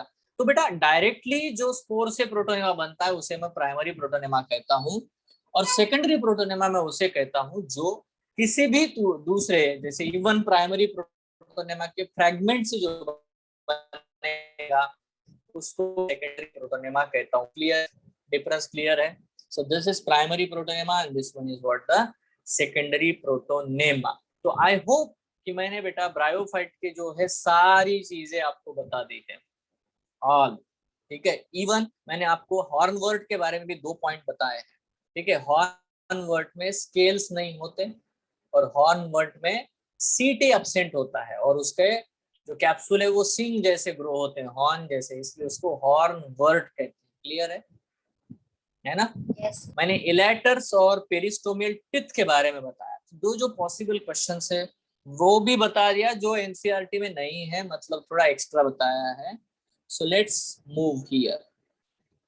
तो क्या बोल रहा है, लीवरवर्ट, एनसीईआरटी के स्टेटमेंट पढ़ो, अब सब समझ में आता है। They grow usually in moist, shady habitats such as banks of streams, marshy ground, damp soil, bark of trees and deep in the woods, है ना। तो वैसे शेडी प्लेसेस में, ह्यूमिड प्लेसेस में वो ग्रो होते हैं। Their plant body is a thalloid, example Mercantia. Thallus is a dorsiventral, अभी आपको पता है dorsiventral का क्या मतलब है, and closely appraised मतलब पापड़ जैसे चपटे हैं, दबे हुए, to the substratum, बिल्कुल है ना, substratum को चिपके होते हैं। नाउ यहाँ पे थोड़ा ध्यान से ये स्ट्रक्चर आपको मैंने बताया। The leafy members, leafy का मतलब आप समझते हो, have a tiny leaf-like appendages in, बताओ क्या लिखा है, in 2 rows on the stem-like axis और stem-like structure। समझ में आता है, ये सब एनसीईआरटी का है, एनसीईआरटी का ये करेक्ट है। आगे बढ़े, ये आपको दिखाई दे रहे बेटा? कौन पहचान सकता है? ये लीफ के ऊपर, ये थैलस के ऊपर, ये क्या है रे? कौन पहचान सकता है? ये क्या हो सकता है? कौन बताए? ये क्या है? ये एग्जैक्टली, बिल्कुल बढ़िया। Next, okay. नाउ बेटा यहाँ पे आता है थैलस के ऊपर, है ना, असेक्सुअल रिप्रोडक्शन के बारे में जब भी बात आती है तो फ्रेगमेंटेशन वो कर सकते हैं, थैलस का फ्रेगमेंट बन सकता है, और by the formation of the गेमी, सिंगुलर गेमा। ठीक है। नाउ गेमी आर ग्रीन, मल्टीसेलुलर, दिख रहा है आपके सामने, देखो, है ना, asexual buds that develops in a small receptacles. तो गेमी कप्स, मैंने रिसेप्टेकल ये वर्ड लिखा था, ऑन द थैला है। कौन सी साइड में बनते बेटा? डॉर्सल साइड, ऊपर से। Now, the gamete are detached from the parent body and germinate to form new individuals. अब आपको पता है कितने इंडिविजुअल वो बना सकते हैं। ठीक है, अंदर है गेमी, ये अंदर है इसके। ठीक है, गेमी कप के अंदर गेमी है बहुत सारे। Now the next one. Okay. Now ये पॉइंट मैंने बताया, male and female sex organs are produced on the same और different thalli. Sporophyte is differentiated into food, setae, and capsule. After meiosis, spores are produced within the capsule. These spores germinate to form free-living gametophyte. Done. ये life cycle हमने अभी discuss की, haplodiplontic life cycle. Mosses के case में प्यारे बच्चों, the predominant stage of the life cycle of the moss is the gametophyte. Same to same. It consists of two stages. कौन सी stage आती है गैमेटोफाइट में? एक आता है प्रोटोनेमा स्टेज, और दूसरी कौन सी स्टेज है बच्चों? Leafy stage. ये स्लाइड को सही ढंग से समझो, क्लियर है? ये समझ में आता है? Yes sir. Indirect germination, correct है? ओके। नाउ यहाँ पे बेटा सिंपली, ओके, हम लोग देख सकते हैं कि प्रोटोनेमा स्टेज क्या होती है। It develops directly from A spore. देखो क्या बोल रहा है, प्रोटोनेमा स्टेज कहां से है बेटा? It develop directly from spore. तो क्या बोलते हैं उसको? मैंने प्राइमरी, बेटा क्या होगा वो? Primary protonema. जब भी वो कैसे बने? Directly from spore. It is creeping, green, branched and frequently filamentous stage. मतलब वो फिलामेंट मतलब धागे जैसा होता है। क्लियर? अभी लीफी स्टेज क्या होता है? It develops from, understand this, ये एनसीईआरटी में लिखा है, सेकेंडरी प्रोटोनेमा। करेक्ट है क्या? किसे डेवलप होता है बेटा? Secondary protonema as lateral buds. तो लैटरल बर्ड्स आते हैं, चाहे प्राइमरी प्रोटोनेमा हो चाहे सेकेंडरी प्रोटोनेमा हो, तो लैटरल बर्ड से या फ्रैगमेंट से नया थैलस बनेगा। ठीक है। Now they consist of upright slender axis bearings. देखो क्या लिखा है? Spirally arranged. क्या लिखा है बेटा? Spirally arranged leaves. पक्का? कैसे लिखा है? Spirally arranged leaves. Now see, they are attached to the soil through, देखो, multi cellular and branched rhizoids. ठीक है। This stage bears the sex organs. इसमें डेफिनेटली गैमेटोफाइट के ऊपर सेक्स ऑर्गन्स होते हैं, लीफी स्टेज के ऊपर सेक्स ऑर्गन्स होते हैं। इसलिए प्रोटोनेमा को हम लोग जवेनिल स्टेज कह रहे हैं। प्रोटोनेमा को हम लोग जवेनिल स्टेज कह रहे हैं, हैप्लॉइड मतलब बचपन वाली स्टेज। ठीक है। नेक्स्ट, नाउ वेजिटेटिव रिप्रोडक्शन कैसे हो सकता है? By fragmentation and budding in the secondary protonema. दिख रहा है आपको? कहां पे हो रहा है बेटा? बडिंग और फ्रेगमेंटेशन इन दी सेकेंडरी प्रोटोनेमा में होगा, तब वेजिटेटिव प्रोपेगेशन होता है। नाउ सिंपल वही सारी चीजें हैं जो अभी मैंने बताई थी, है ना? Dispersal, capsule contain, spores are form after meiosis and all the things same to same. But हाँ, यहाँ पे आपको एक स्टेटमेंट देखने को मिलेगा। ठीक है, देखो यहाँ पे आपको, आप एनसीईआरटी पढ़ोगे ना तो उसमें सिर्फ सादा लिखा है उन्होंने, क्या बोला है? mosses have, okay, I will write, okay, mosses have an elaborate mechanism of spore dispersal. ठीक है। दूसरा यहाँ पे ऊपर देखो, the sporophyte in mosses is more elaborate than that in the liverworts. आपको ये पता है ना? और ये भी पता है पेरिस्टोमियल टिप के बारे में बात हो रही है, ओपेरकुलम के बारे में, एनुलस के बारे में बात हो रही है यहाँ पे नीचे वाले स्टेटमेंट में। ऊपर वाले में बेटा पूरा structure, theca, semi parasitic nature and everything, उन सब के बारे में बात हो रही है। Are you sure everyone? Yes, sir. है ना? Now this is all about what is your NCERT talking and what the NEET will ask you. ठीक है, ये सारी चीजें बेटा हम लोग कवर करते हुए जा रहे हैं, no problem at all. Mosses में डेफिनेटली बेटा एग्जांपल्स क्या है, देखो ये एग्जांपल आपके एनसीईआरटी में दिया हुआ है, ये भी एग्जांपल आपके एनसीईआरटी में दिया हुआ है, स्पैग्नम का, फ्यूनारिया का। हम यहाँ पे पॉलीट्रिकम एक और एग्जांपल रहे, पॉलीट्रिकम, ठीक है, this is also an moss, polytrichum, ठीक है। अब बेटा कुछ बच्चे कंफ्यूज हो सकते हैं, can you recall the red algae? Anyone? Red algae, पोपो, जीजी, जीजी, पोपो, पोजी, पोजी, व्हाट इज पोपो? Polycyphonia and porphyra. एग्जैक्टली। देखो कभी कभी कुछ बच्चे एग्जामिनेशन में कंफ्यूज होते हैं, क्योंकि यहाँ पे नाम क्या है, पॉलीट्राइकम, और वहां पे नाम क्या है, पॉलीसाइफोनिया। याद आया? Yes, sir. तो क्या होता है, कोई बच्चा होता है अरे पॉली पॉली है ना, तो यहाँ आपको याद रखना है पॉलीसाइफोनिया एल्गी में है और पॉलीट्राइकम ब्रायोफाइट में है। यस। एक और चीज, स्पैग्नम के स्ट्रक्चर को आप देखोगे तो बेटा उसमें है ना दो अलग अलग ब्रांचेस के ऊपर सेक्स ऑर्गन डेवलप होते हैं। जैसे कि देखो आपको देखने को मिलेगा कि इसके आर्किगोनियल ब्रांच हमेशा नीचे की तरफ होती है और एंथ्रीडियल ब्रांच जो होती है वो हमेशा ऊपर की तरफ होती है। समझ रहे हो? कभी कभी लेबलिंग वाले क्वेश्चन भी आते हैं, तो एंथ्रीडियल ब्रांच हमेशा ऊपर होते हैं और आर्किगोनियल ब्रांच जो है हमेशा नीचे साइड में होता है। ये आपको दिखाई दे रहा है स्पैग्नम में, ठीक है। फ्यूनारिया का पूरा स्ट्रक्चर जो है बेटा, ये आपको ओरिजिनल भी इमेजेस है ना आपको दिखाई दे रही है। ये स्पोरोफाइट बेटा आपको दिखाई दे रहे हैं, ये ग्रीन कलर के। डेफिनेटली बेटा गैमेटोफाइट भी आपको लीफी स्टेज है, सबके लीफी स्टेज है, मॉसेस में लीफी स्टेज ही आपको देखने को मिलेगा। Everyone is clear? कोई इशू है? Yes, sir. ठीक है, सो दैट्स इट। बढ़िया है। ये ऑल जो चीजें हैं ये सही ढंग से हम लोगों को अच्छे से पता होनी चाहिए, ठीक है। ऑल्दो इन्होंने लीव्स ऐसा लिखा हुआ है, but it is not leaves, they are leaf like appendages. Why? Because इनमें जाइलम फ्लोएम नहीं होता, सही बात, इसीलिए वो लीफी अपेंडेजेस है ना, और वो हैप्लॉइड है। लीफ जो होते हैं वो डिप्लॉइड स्ट्रक्चर्स होते हैं, ठीक है।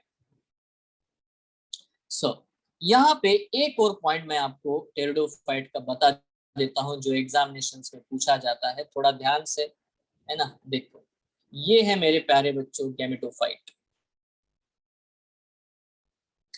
ठीक है। और यहाँ पे बेटा आर्किगोनियम था, मतलब ये देखो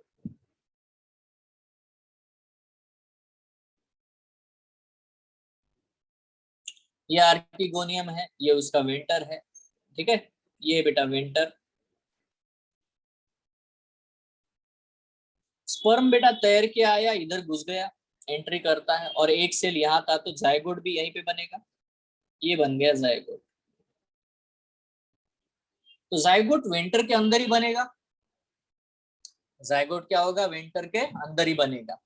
बाद में कुछ देर बाद में बेटा ये जो जायगोट है, ठीक है, this zygote will develop into a multicellular structure. तो जहां जायगोट है वहीं पे बेटा एम्ब्रियो बना। तो बेटा एम्ब्रियो कहाँ बना, तो एम्ब्रियो भी वेंटर के अंदर ही तो बना, समझ रहे हो ना, वेंटर के अंदर बना कि नहीं एम्ब्रियो, एम्ब्रियो भी वेंटर के अंदर बना, क्योंकि जायगोट भी एम्ब्रियो वेंटर के अंदर था, क्योंकि एक सेल वहां पे था। तो एक सेल जहां था वही सिंगैमी हुई, वही जायगोट बना, जहां पे जायगोट था वही एम्ब्रियो बना। नाउ मेन पॉइंट आता है कि स्पोरोफाइट यहीं पे तो बनेगा, स्पोरोफाइट यहीं बनेगा ना। सो धीरे धीरे बेटा स्पोरोफाइट आपको यहाँ पे बनते हुए नजर आएगा। You will see the development of the sporophyte here. यहाँ पे आपको स्पोरोफाइट डेवलप होते हुए दिखाई देगा, ठीक है। इसके अंदर बेटा उसका फुट, इस तरह से सीटे, और ये है वो कैप्सूल वाला पोर्शन आपको बनते हुए दिखाई देगा, ठीक है। तब भी तो बेटा वेंटर पहले अवेलेबल है, वेंटर गया क्या? नहीं। तो आपको क्वेश्चन आएगा कि व्हाट इज कैलिप्ट्रा। ठीक है, प्रोटेक्टिव लेयर ऑफ स्पोरोफाइट, उसको बोलते हैं बेटा कैलिप्ट्रा। बट एक्चुअली कैलिप्ट्रा बना कैसे है?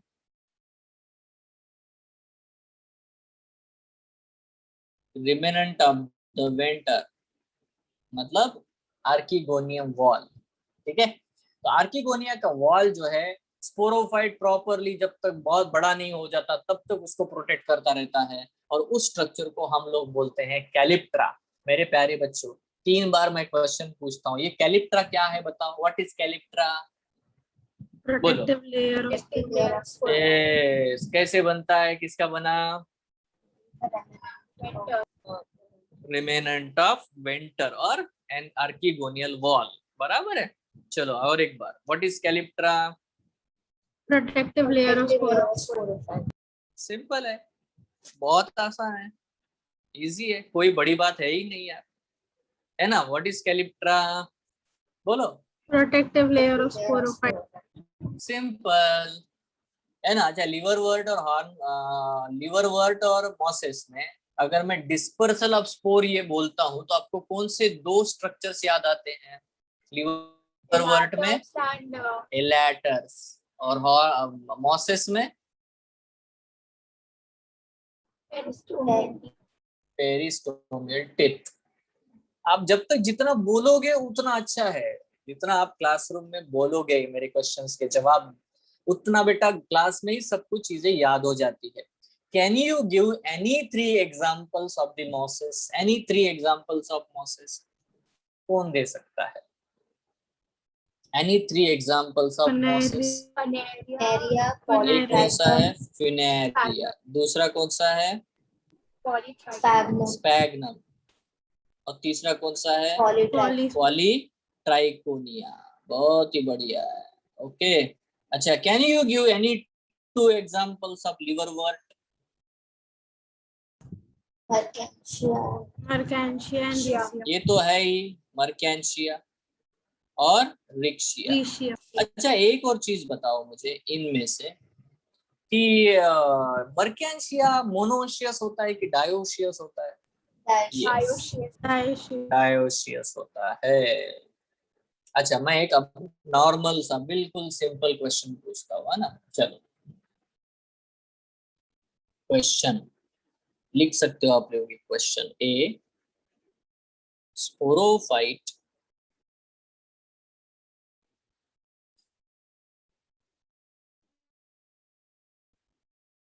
a rhizoid of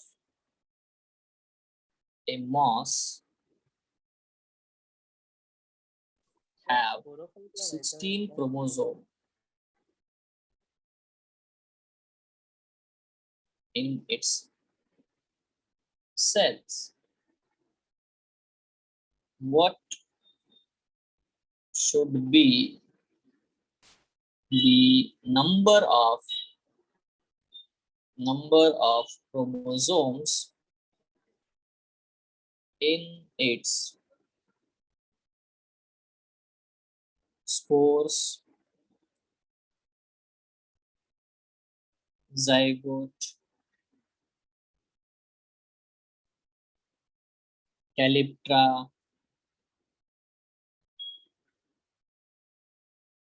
protonema,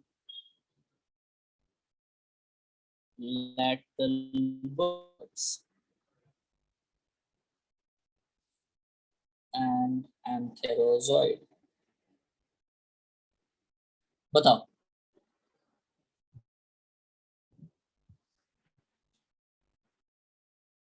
One by one, एक a rhizoid of a moss have a 16 chromosome in its cells. What should be the number of chromosome in its spores?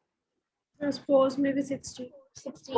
देखो, पहली बात, rhizoid is haploid, correct है, n, तो spores n, zygote 2n, calyptra क्योंकि archegonia का ही wall है तो बेटा ये भी हैप्लॉइड होता है। प्रोटोनेमा हैप्लॉइड होता है, लैटरल बर्ड्स हैप्लॉइड होता है, एंथ्रोजॉइड हैप्लॉइड होता है। Haploid. तो बेटा इसमें 16 होंगे, इसमें ही बस 32 होंगे, बाकी सब में बेटा 16 होंगे। करेक्ट है? Yes. सबको आ गया? इजी है, ठीक है। अगर आप देखोगे but हर rhizoid- चीज, मॉसिस हाँ का हाँ, राइजोइड द डाइप्लॉइड ना? क्या कैसे डिप्लॉइड होगा? वो तो गेमेटोफिट का पार्ट है, लीफी स्टेज का। Rhizoid is haploid because it is the part of the gametophyte leafy stage, you know. Clear है ना?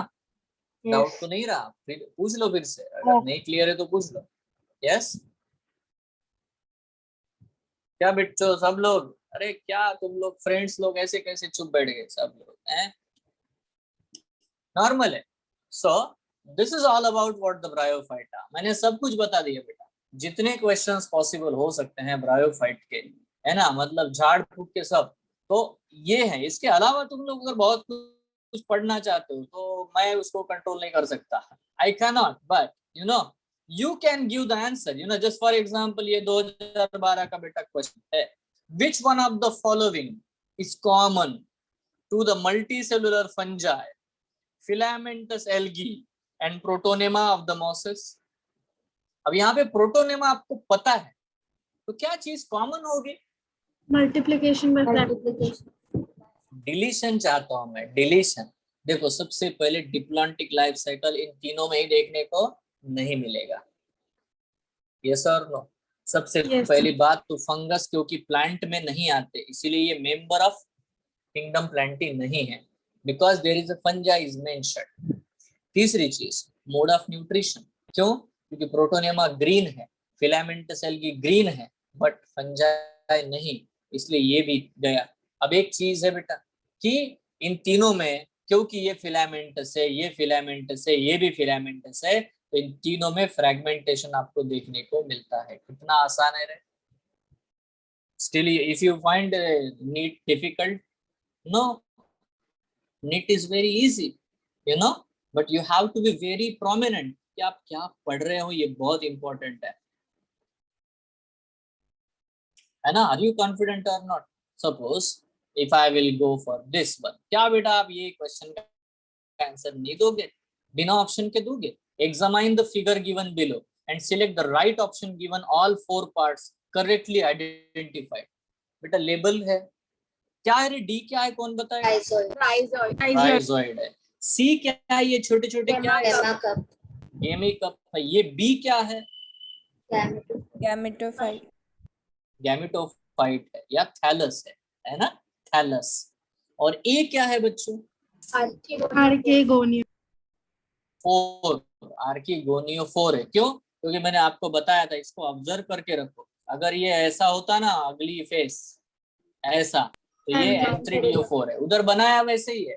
अब ये बड़ा ही सुंदर सा ऐसा एक बढ़िया सर्कल, फिर अच्छा ऐसा पतला सर्कल, फिर उसको प्रॉपर डिजाइनिंग, ये ऐसा है, तो ये फीमेल है, ये मेल है। Yes, so it's very simple. Yes और नो? है ना?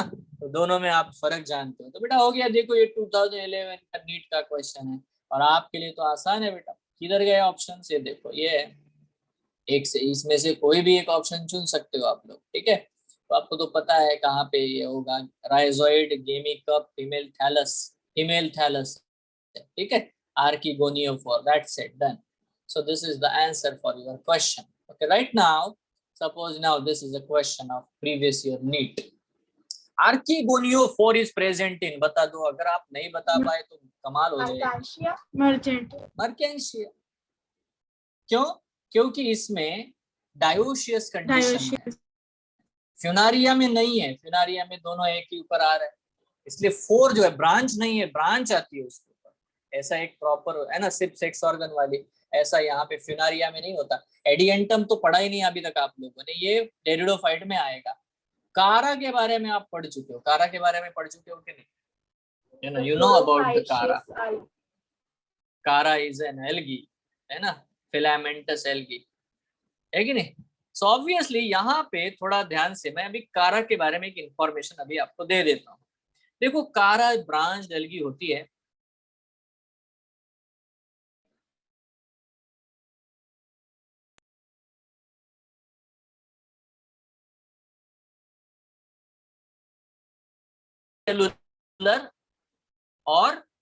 यूनिसेलुलर और कैसे होते हैं, जैकेट लेस होते हैं, बराबर है। बट एक्सेप्शन कारा है, क्योंकि कारा में सेक्स ऑर्गन डेवलप होता है इसी ब्रांच में बेटा, ऊपर इस तरह से नुकीला ऐसा एक स्ट्रक्चर डेवलप होता है, इसको बोलते हैं नुकुल, और ये है female sex organ FSO। But मजेदार बात ये है कि उसी ब्रांच में बिल्कुल नीचे ही, उसके ही नीचे यहाँ पे होता है बेटा ग्लोब्यूल, और ये कौन है बच्चों, मेल सेक्स ऑर्गन। और ये किसके बारे में हम बात कर रहे हैं, कारा के बारे में। तो मैं एक सिंपल क्वेश्चन पूछूं बेटा, कारा मोनोएशियस है कि डायोशियस है, कौन बताएगा। मोनोएशियस। क्यों, क्योंकि एक ही प्लांट के ऊपर दोनों सेक्स ऑर्गन प्रेजेंट है। बहुत ही बढ़िया बेटा, बहुत ही बढ़िया। So that is what the thing we have to know about, yes और नो, है ना।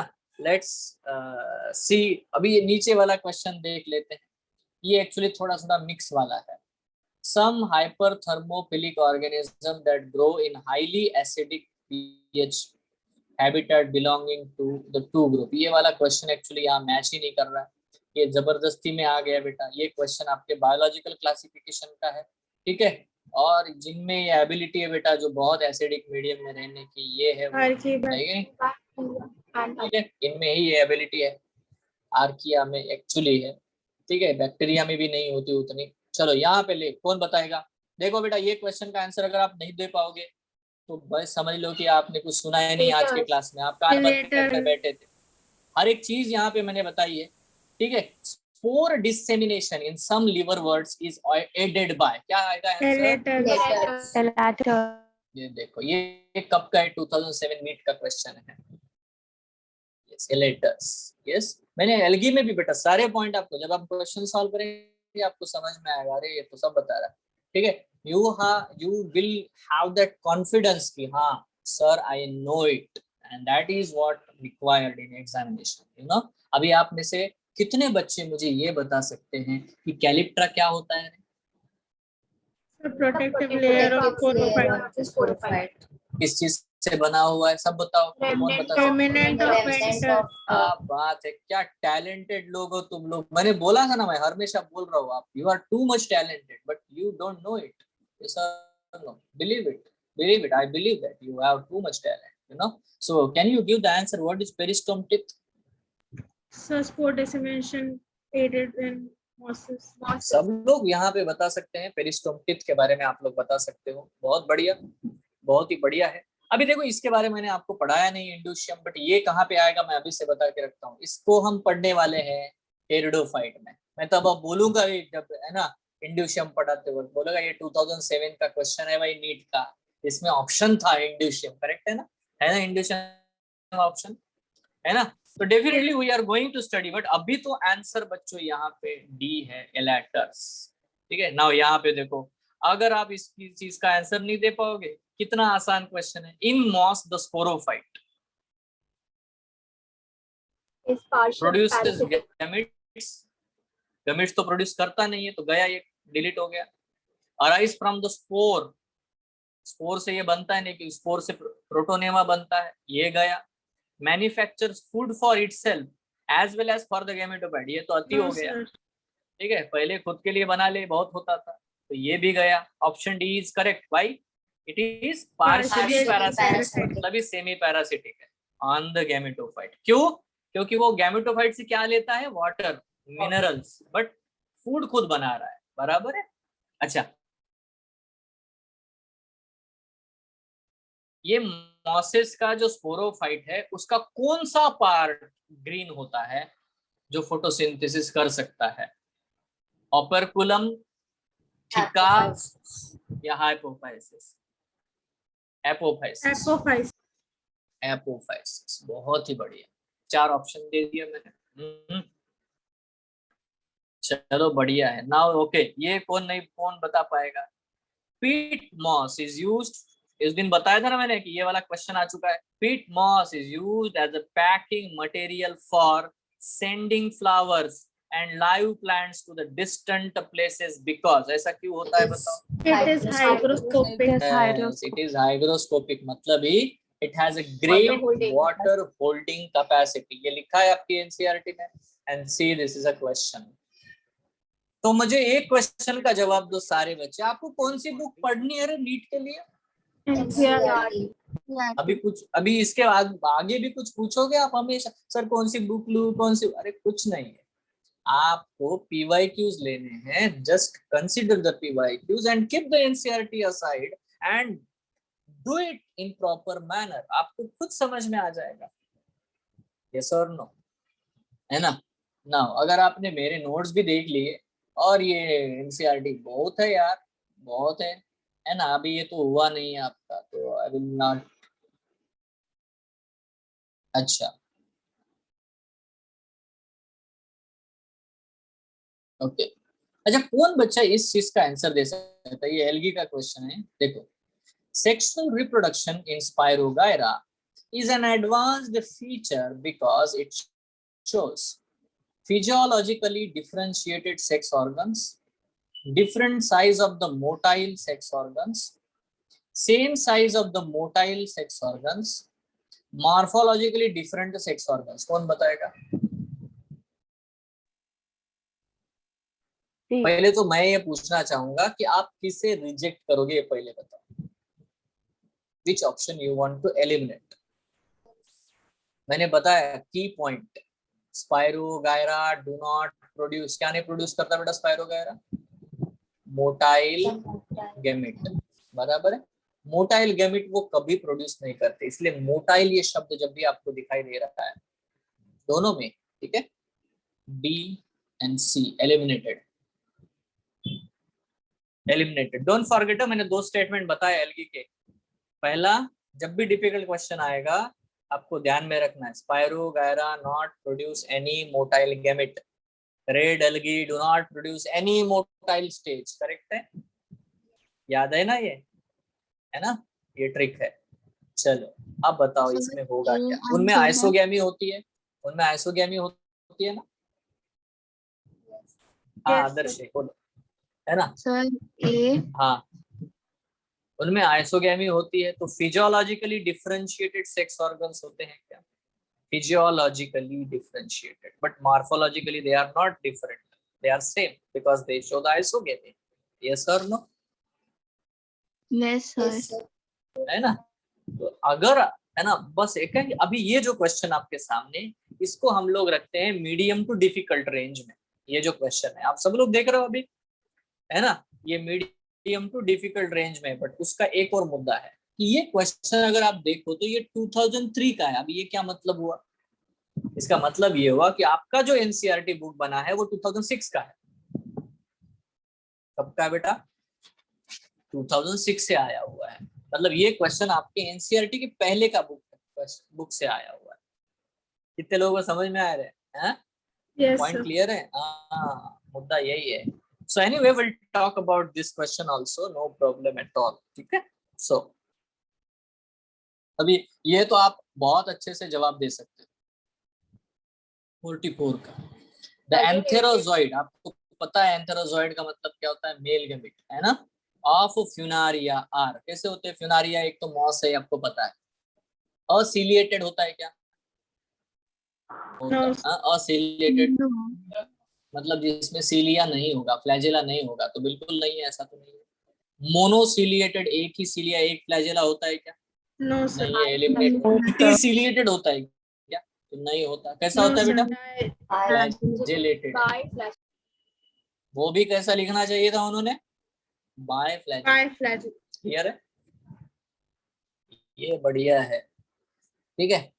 सो देखो, ये बहुत ही इंपॉर्टेंट है यार, ये बहुत ही इंपॉर्टेंट है कि आप लोगों को क्वेश्चन के आंसर आने चाहिए. और हम लोग आगे भी बेटा ये क्वेश्चन जो है उनको सॉल्व करते रहेंगे. ठीक है. नाउ सी, यहाँ पे एक क्वेश्चन है. ब्रायोफाइट कंपराइजेस. क्या होता है ब्रायोफाइट?